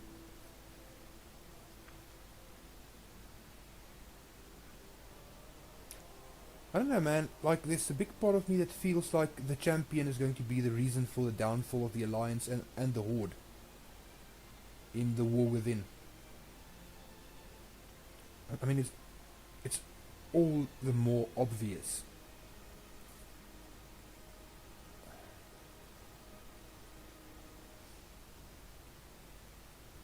And what is in this very expansion? What is in this very expansion that goes on to the War Within? I doubt a lot of people can think this far of lore, but note that Vanessa Van Cleef is in the story, okay? Which is an important factor for the War Within. But besides that, you have Deathwing. In the very same expansion, he's the main boss. And his son carries on to many expansions. You meet him again in Mist. Then he goes into Battle for Azeroth. And you're going to deal with him again in the War Within. I wonder if he is not going to be like the main boss, who loses his shit, and then he becomes his father times 10. Like, all these things, man, are like Easter eggs Blizzard throws at you. And all you have to do is you have to want it. You have to want to know the story, the lore. Because it's golden, man. It's golden. Like, if you have this little toy.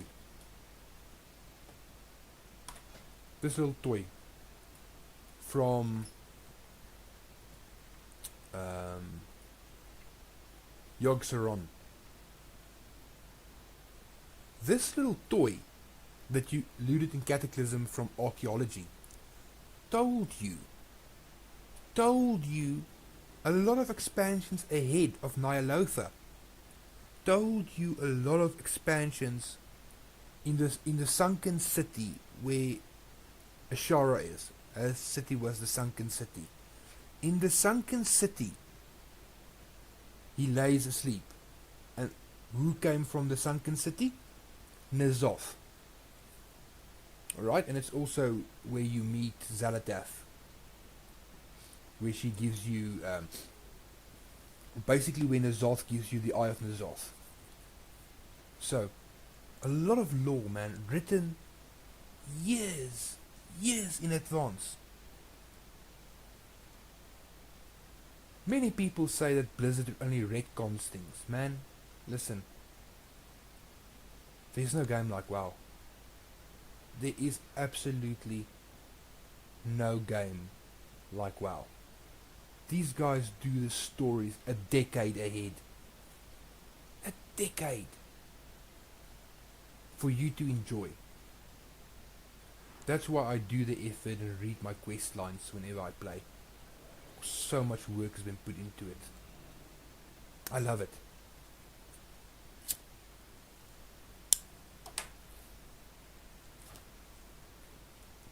Like, it's all golden, man. It's all golden. If you pay attention, it's all there for you to soak up. I like to think of myself as a master theory crafter. I like to think of myself that way because I pay attention to the lore and to what happens inside of it. I never make videos about my lore. Like, I don't know. I don't know why I never did it. But I tell you, a lot of this expansion of Cataclysm has to do with what's going to happen in the War Within. I think that little Deathwing is going to lose his shit.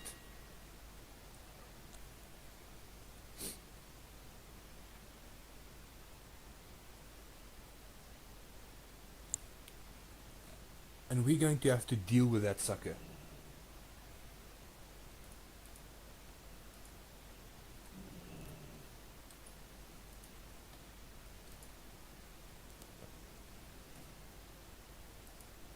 And I tell you guys, I'm looking forward to see why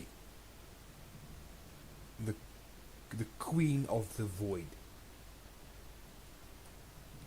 is finally here. I'm super stoked.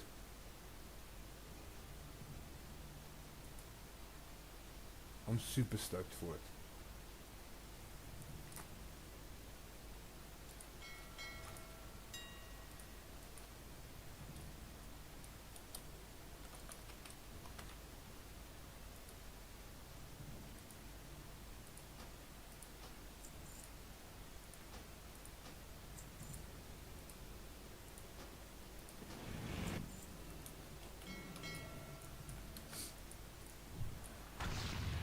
Like,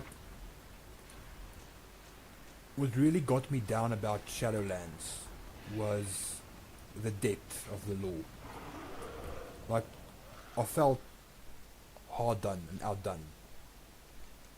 Because I expected so much from the jailer.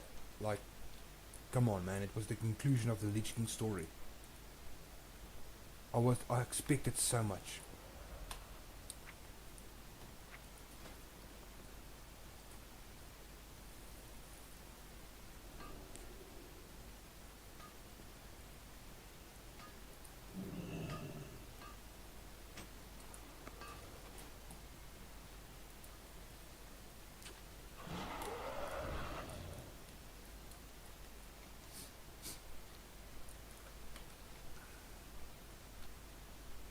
I expected so much from that storyline.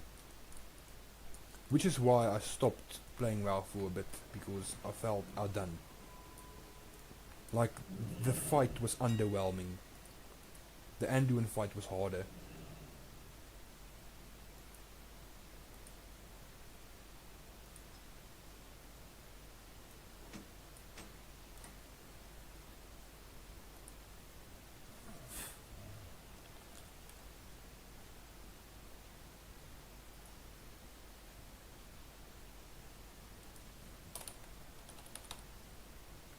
I hope I sell this.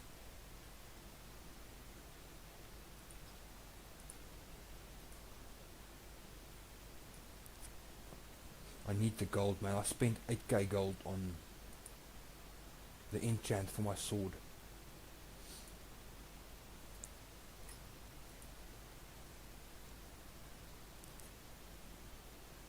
Hey, Pee-wee. Yeah, man, like, I expected so much from Shadowlands. From the opening where Sylvanas took the crown from Bolvar, I said to myself, this is going to be so rich in lore. Turns out it was, but not in the way we hoped.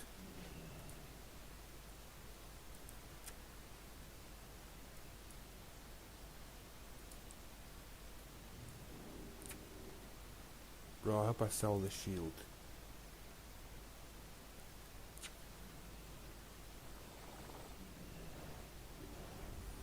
I need the gold. I really do.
Come on, someone, please buy my shield. I need the gold, man. I need the gold.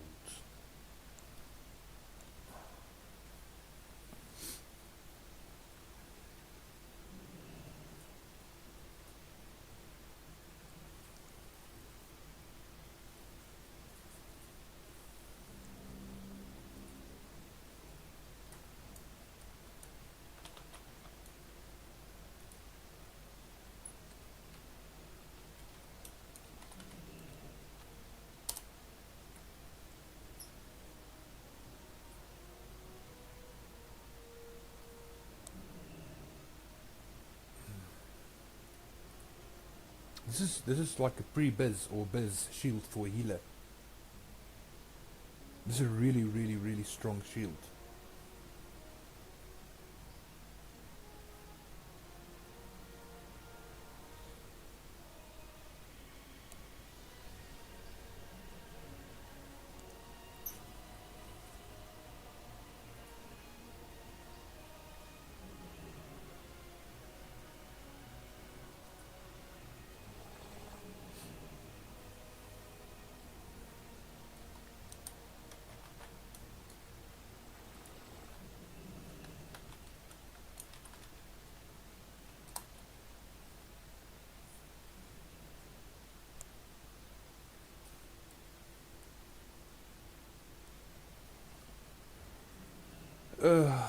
Illyria the Void Queen.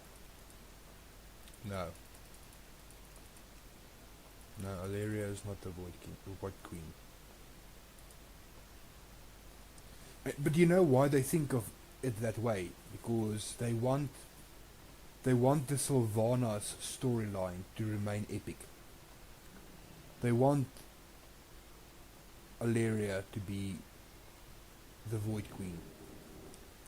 But that role is only fit for Xaladath. It can be no other way. There's only one character fit for that role. Like, everybody knows Illyria's lore. And for her now to trump her sister. I mean, do you know how messed up it'll be if Illyria has to trump her sister's role? Because everybody sees Sylvanas in a light where they know she's epic, right? Now, if Illyria has to trump Sylvanas' role, that'll just be messed up, man. And it'll make fans hate the Windrunner family even more. No. The queen title belongs to Xaladath. She is the queen. And if there is a king, we are yet to find out. I hope there's a Void King, man. Can you imagine how cool that shit'll be? If there's a Void King.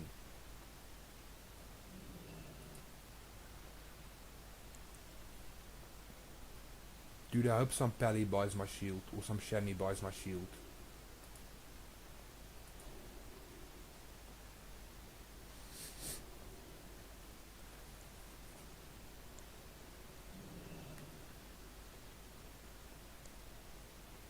Yeah, but you can't really classify the character, the champion, as a game character.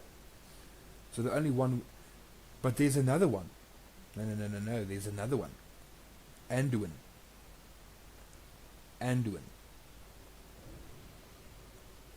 Because Sylvanas tells you that, right? Sylvanas tells you that Anduin deals in shadow.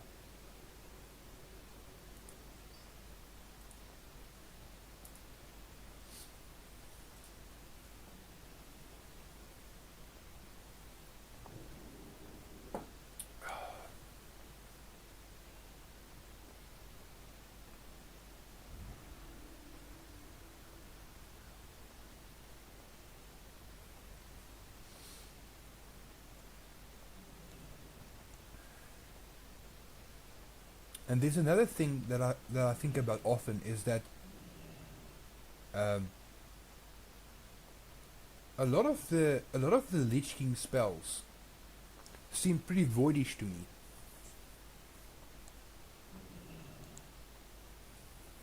There's a lot of his spells that seem like kind of void spells.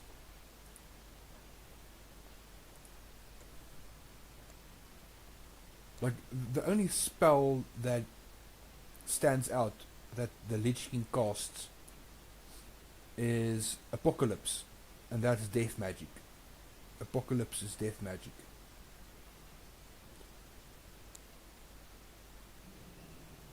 And that's like a really, really strong spell.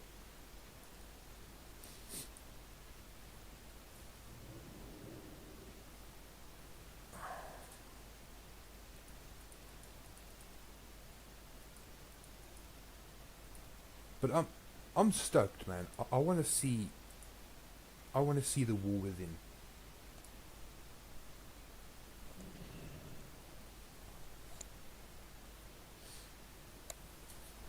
I want to see the war within. I'm super excited for it. Like, I think Blizzard worked really, really hard on that expansion. And I'm gonna be super stoked to see it. Like, I want to see it, man. I want it.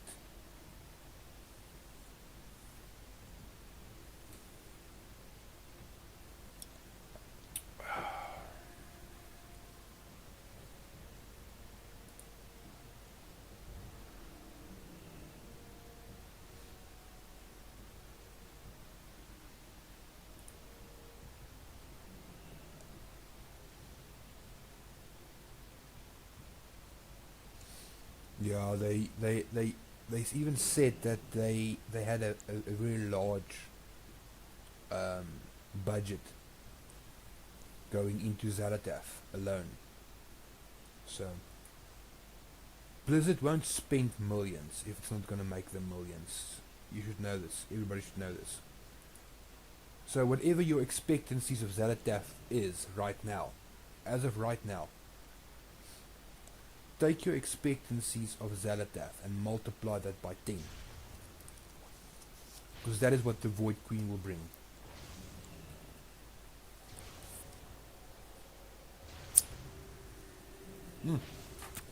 Right, Pee-wee, would you like to see what the little box says of Yogg-Saron? Let's do some Yogg-Saron. You will hear him whisper as well. Let me just turn up the volume. Options, audio. We bump this up. Okay, then I need to go to a quiet place. Hold on.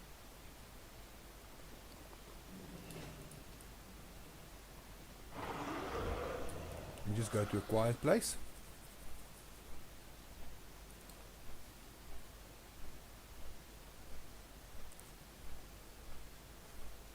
Like over here, I think will be good.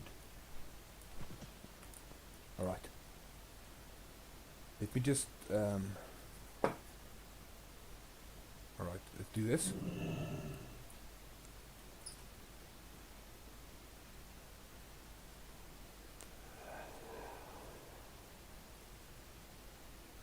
Okay. Do you dream while you sleep? Or is it an escape from the horrors of reality?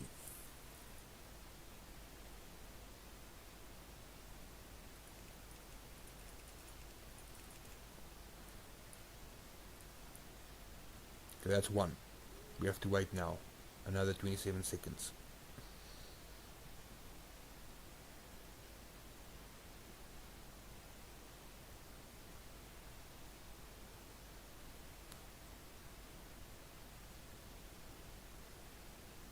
Alright, ready?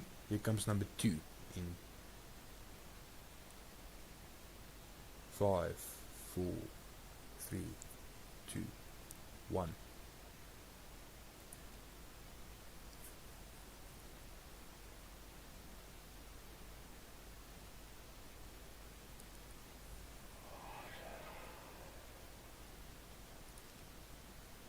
The silent, sleeping, staring houses in the backwoods always dream. It would be merciful to tear them down. I have never seen this one before. I have not seen this yet. The silent, sleeping, staring houses. The silent, sleeping, staring houses in the backwoods always dream. It would be merciful to tear them down. What the hell? Okay, let's do the next one.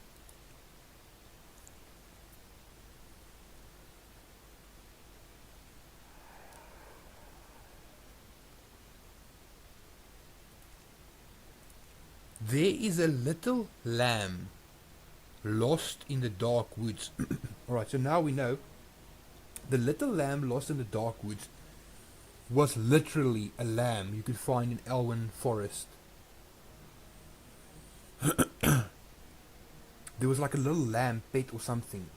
It was like a limited event where you could find like a little lamb pet thingy which you could catch, and then it was your pet.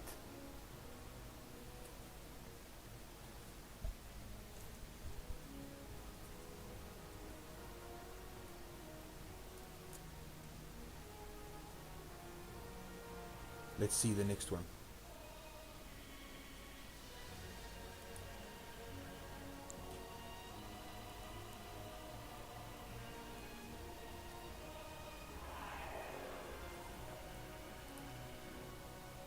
Open me, open me, open me.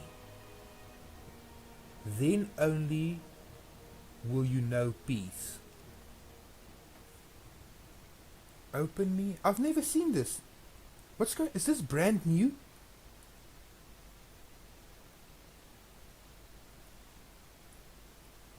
I've never ever seen this, and I've done 100 or more of these boxes.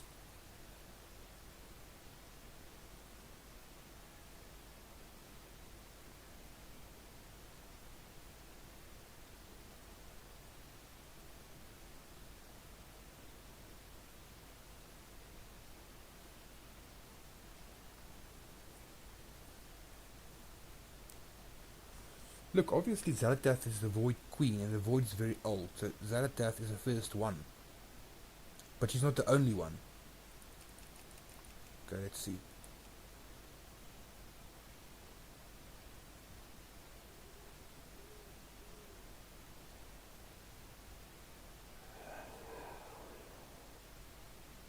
That's the same one again. Do you dream while you sleep, or is it an escape from the horrors of reality?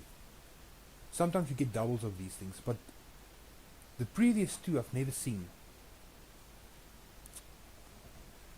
And there's one where he tells you outright of Nyalotha. And I mean, how long is this? It's Cataclysm, then you get Mist of Pandaria, you get Warlords of Draenor. after Warlords of Draenor it's Legion, and then only Battle for Azeroth. So it's like 10 years down the line, man.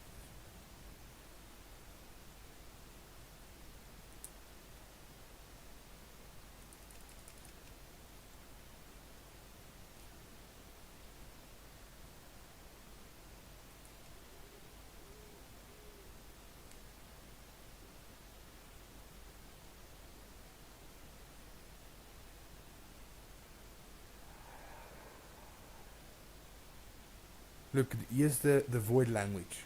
He says something to you.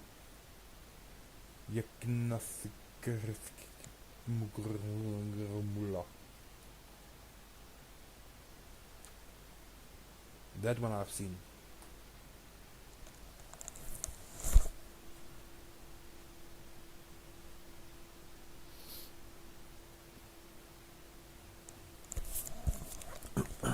Like this little artifact that you got from archaeology.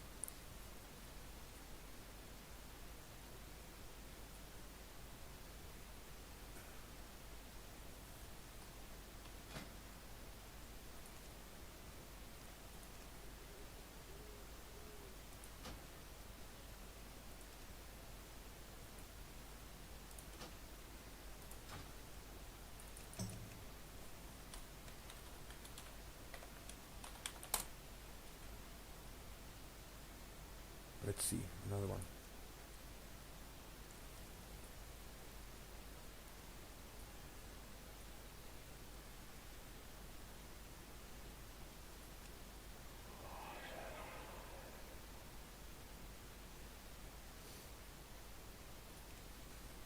All places, all things have souls. All souls can be devoured. I said it was about souls. Remember? Souls, the world soul, souls, whatever souls, it's about souls.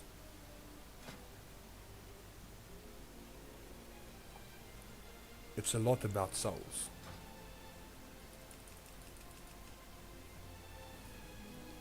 But I think first and foremost it's about the soul of the champion.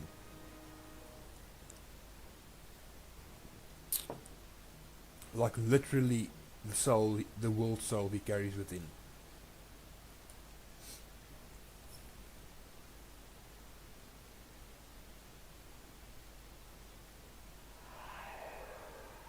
Tortured spirits of your listen to this. the tortured spirits of your ancestors cling to you, screaming in silence. Apparently, they are quite numerous.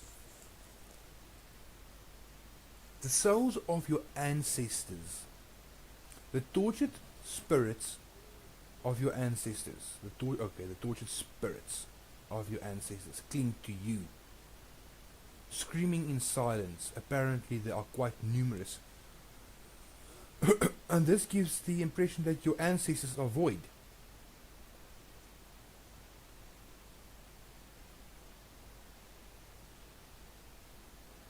Because he talks to you directly here.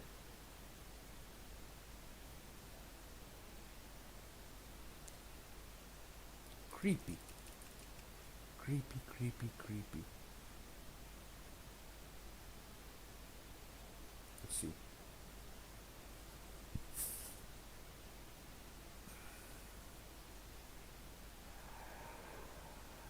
Little lamb lost in the dark woods.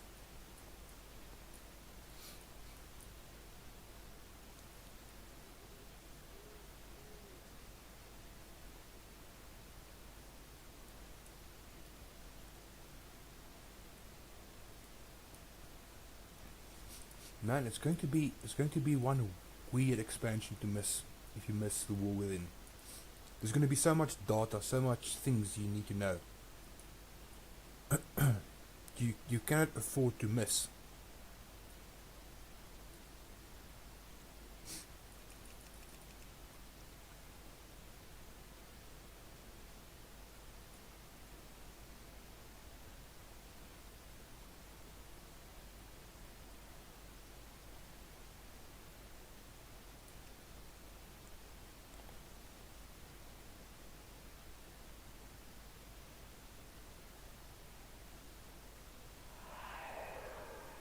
Have you had the dream again?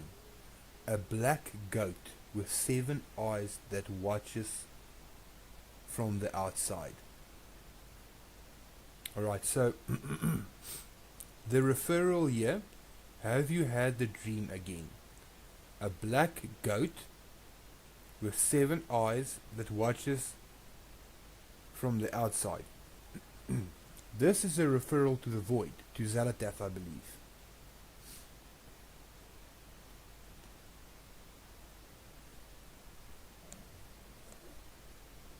Or maybe even more ominous. Remember that goat can also be greatest of all time.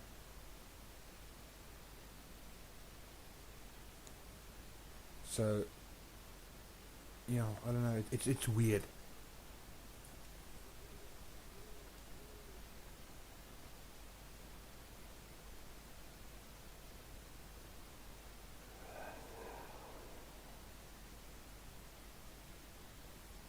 Okay, it's the same one about your ancestors' spirits.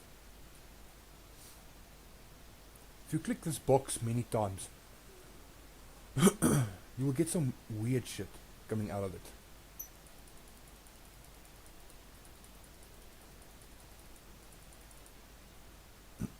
Like if you click it enough on the scroll down,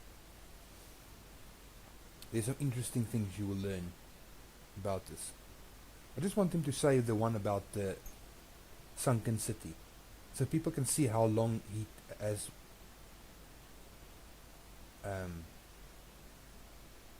how far back he told you about all of this.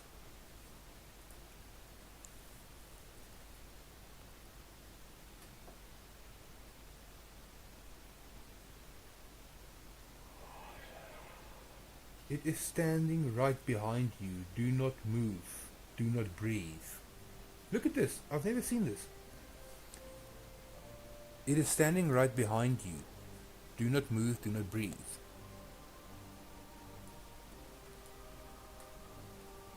Dude, it's creepy.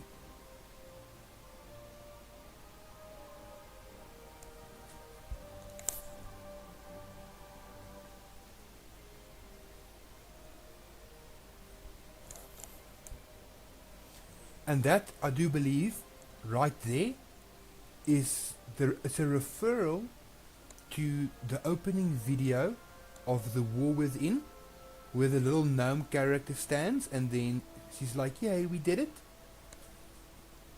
And then that Void Lord appears. I believe that's what that is.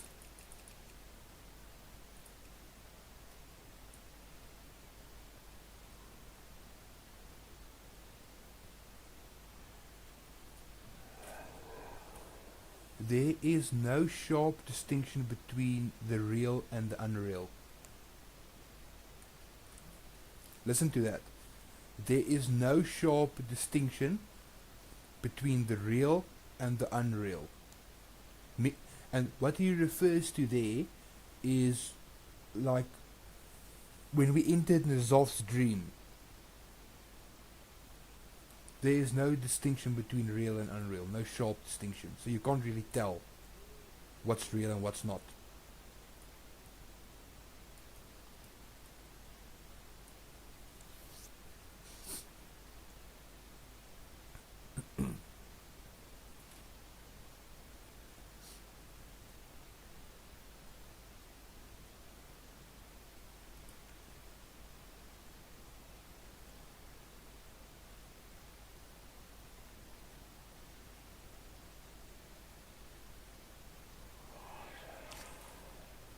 Here we go. Oh no, this is a different one. At the bottom of the ocean, even light must die. At the bottom of the ocean, even light must die. So that's a referral to deep inside the void. Will there be a fight inside the void? where Xalatath or someone squares off against light beings. It can also be a referral to Terralion.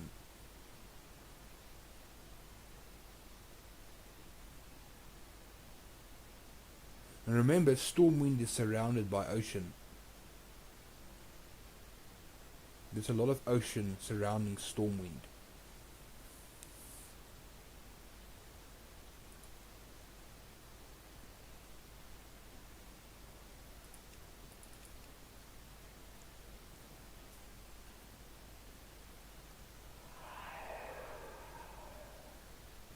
Do you dream while you sleep, or is escape from horrors of reality? What? Do you dream while you sleep, or is it an escape from the horrors of reality? So he is implying that your dreams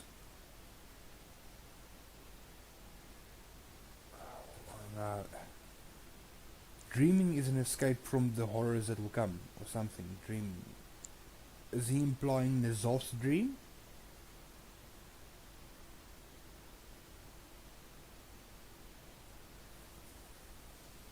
I don't know, man. Like, this is a lot of weird shit.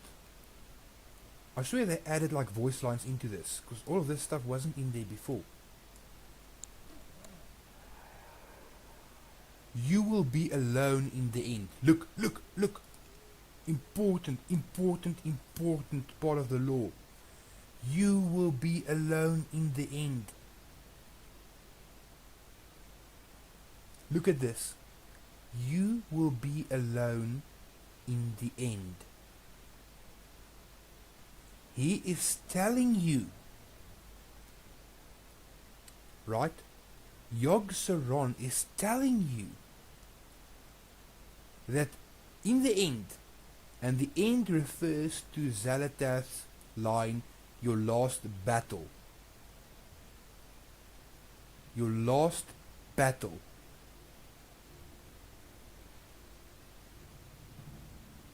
You will be alone in the end. They are going to turn on you. All the people that you have helped in Azeroth is going to turn on you.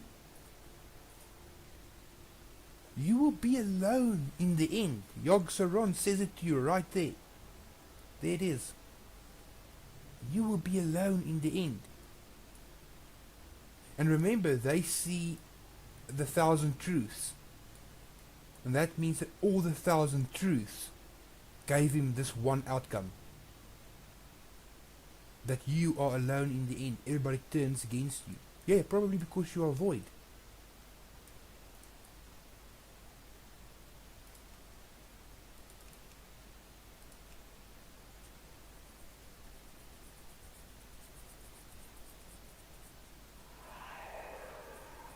Again, there's a little lamp lost in the dark woods.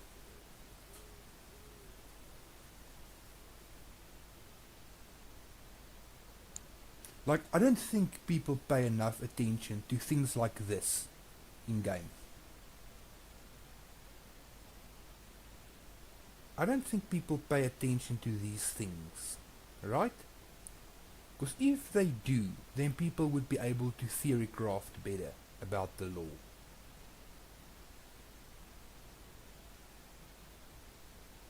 People don't pay attention. Which makes me think about the toy. You have to PvP against your own alliance.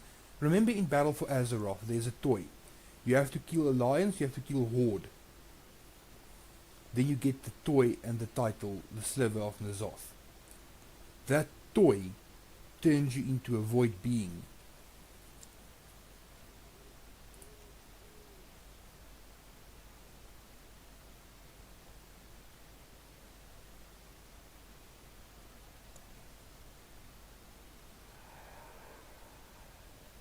Here we go. Nyalotha is a city of old, terrible, unnumbered crimes.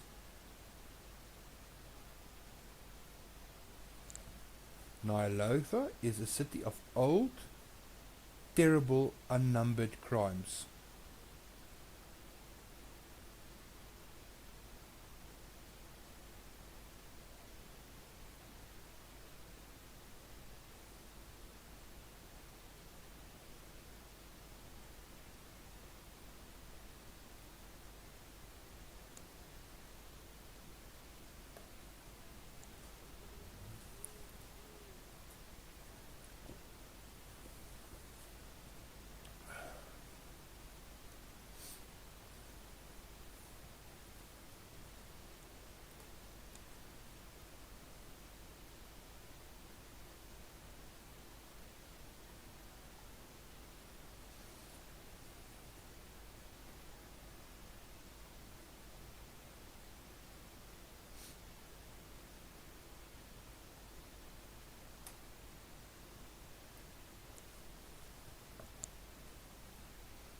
Now, right here, in this sentence, Yogg-Saron gives you something that has not been uncovered yet.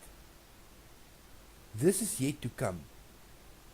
Nyalotha is a city of old, terrible, unnumbered crimes. And the key is unnumbered. And that refers to souls.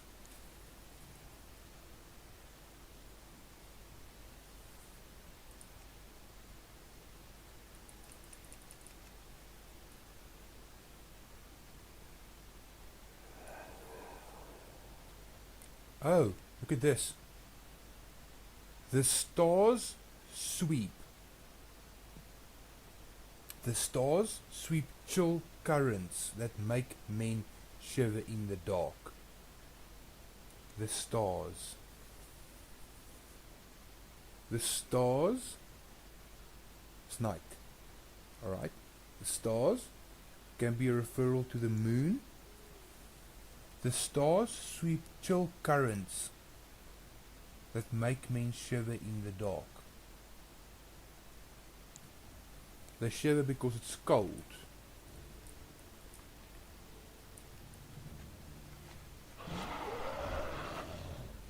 Dude, there's too much. There's too much info. Not info, there's like the clues are too much. And too difficult. You can't like process all of them.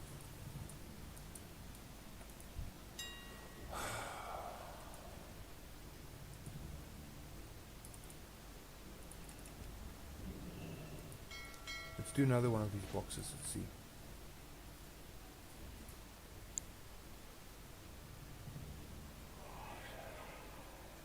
Even death may die. He told you about the Jailer's Fall. Yes, that's the Jailer's Fall. Even death may die. Remember now, okay? Remember now the significance of this. How significant this is. Alright? We are talking about cataclysm. Cataclysm. So there was Pandaria, there was Draenor, then there was Legion, then there was Battle for Azeroth, and then Shadowlands. That is far more than 10 years down the line. And people think Blizzard retcon these things. They don't. They don't. They have the story set out 10 years back. They knew. They didn't retcon shit. People who say Blizzard retcon shit are under, or they are in for a massive surprise. Because everything, and here's the proof, everything is planned years and years in it. That's how good a game WoW is. Okay? That's how carefully things are thought out. Even death may die. we killed the jailer.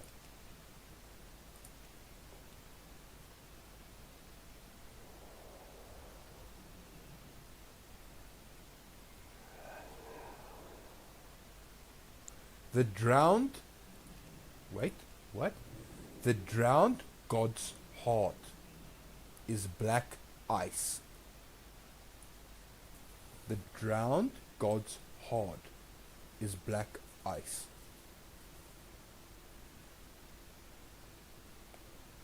The drowned god's heart is black ice.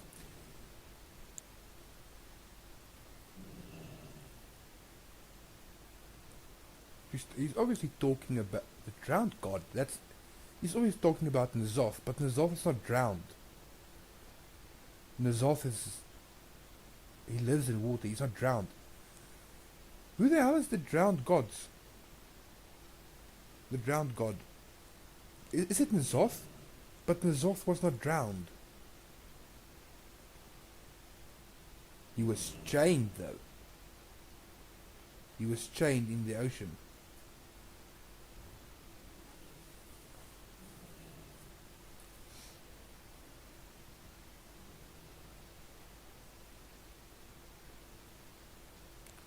The fifth old god. It's black ice.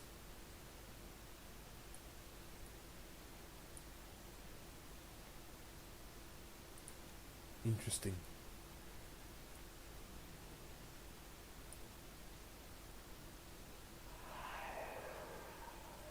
What can change the nature of man?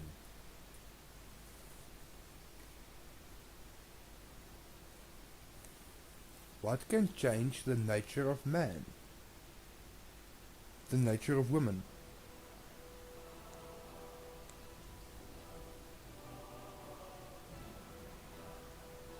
That's the only thing I can think of. What can change the nature of man? And that is the nature of women.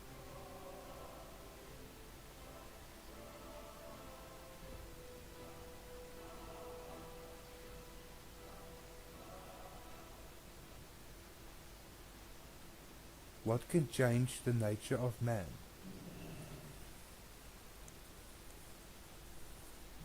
You think he's talking about Anduin. Anduin is a king, but then he's going to leave Stormwind. So, what changed his nature?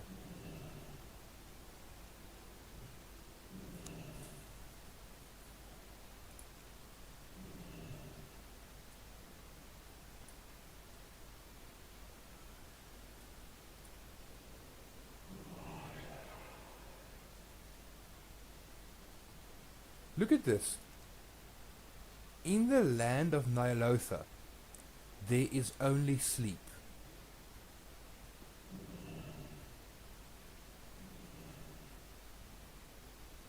And the previous one said it's a place of terrible, unnumbered crimes.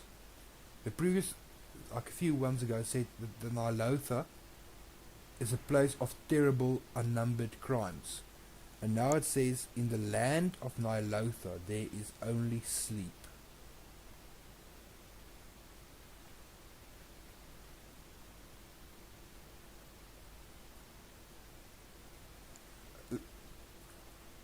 Do you know what bugs me about this sentence?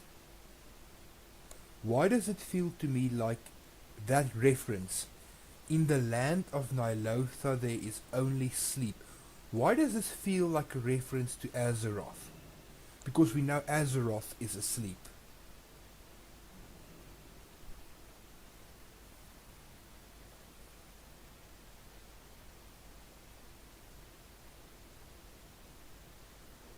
That sentence that bothers me a bit. In the land of Nyalotha, there is only sleep.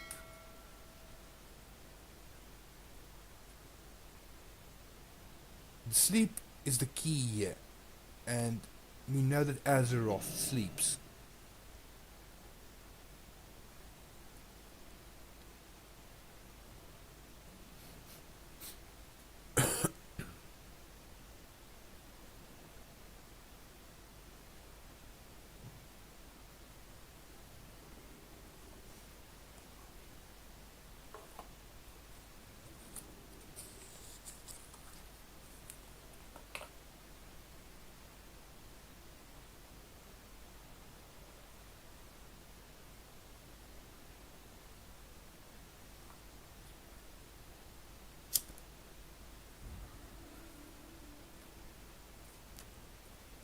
revenge and loss. Yeah, but also women can change the nature of man,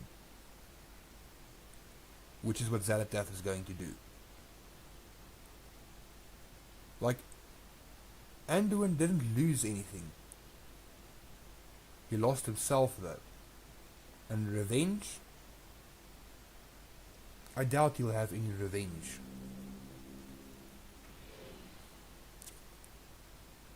Except if he holds a grudge against you, the champion.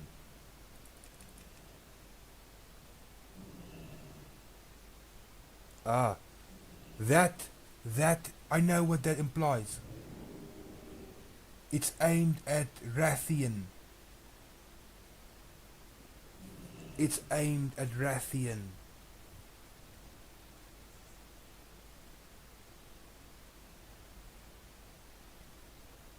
Because Rathian lost his father.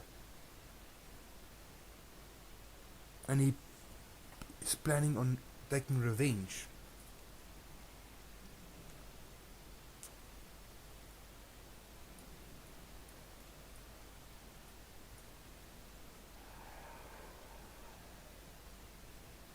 All places, all things have souls, and all souls... Look at this. All places, all things have souls. All souls can be devoured.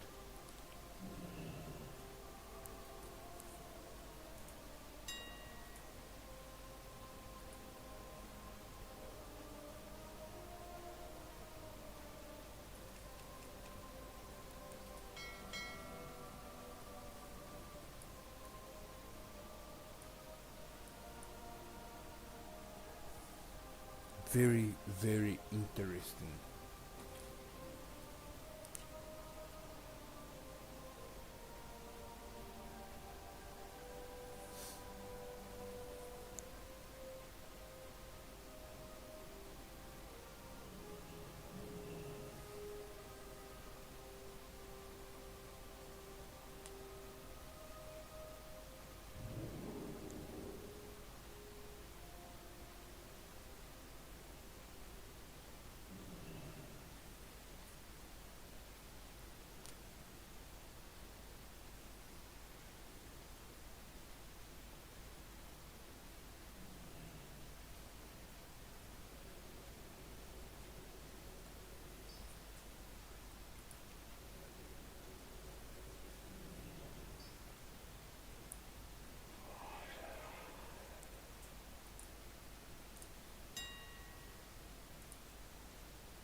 Alright, Pee-wee. Thank you for having a lovely chat about law. Something I enjoy doing. I like talking about the law.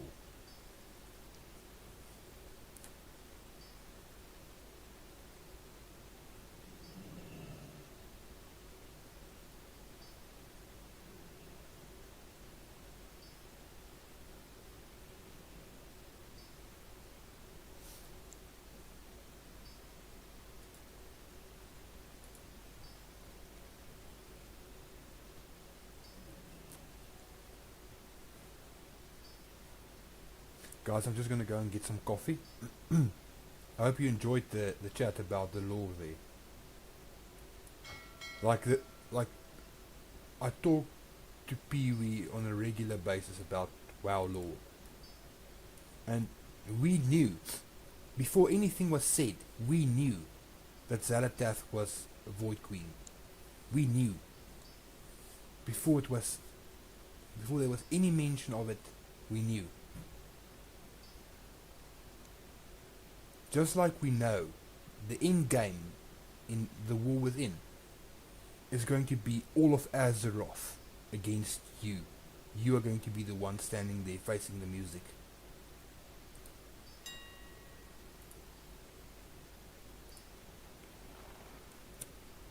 Dude, someone please buy my shield. I need the gold. Guys, I'm just going to go and grab some coffee. Please don't go anywhere. All the follows tonight, thank you. You guys are superstars. I appreciate each and every one of you. You will always have a home here in my channel, guys. And we talk nothing but gaming. Right here. It's a 100% gaming channel. Be back in 5 minutes. I need some coffee because it's cold. It's cold like you would not believe. And I need to visit the wee room. So, I'll be back. Hey Joseph. I'm not going anywhere, brother. I'm just going to the bathroom quickly and getting some coffee. I'll be back very shortly. 5 minutes.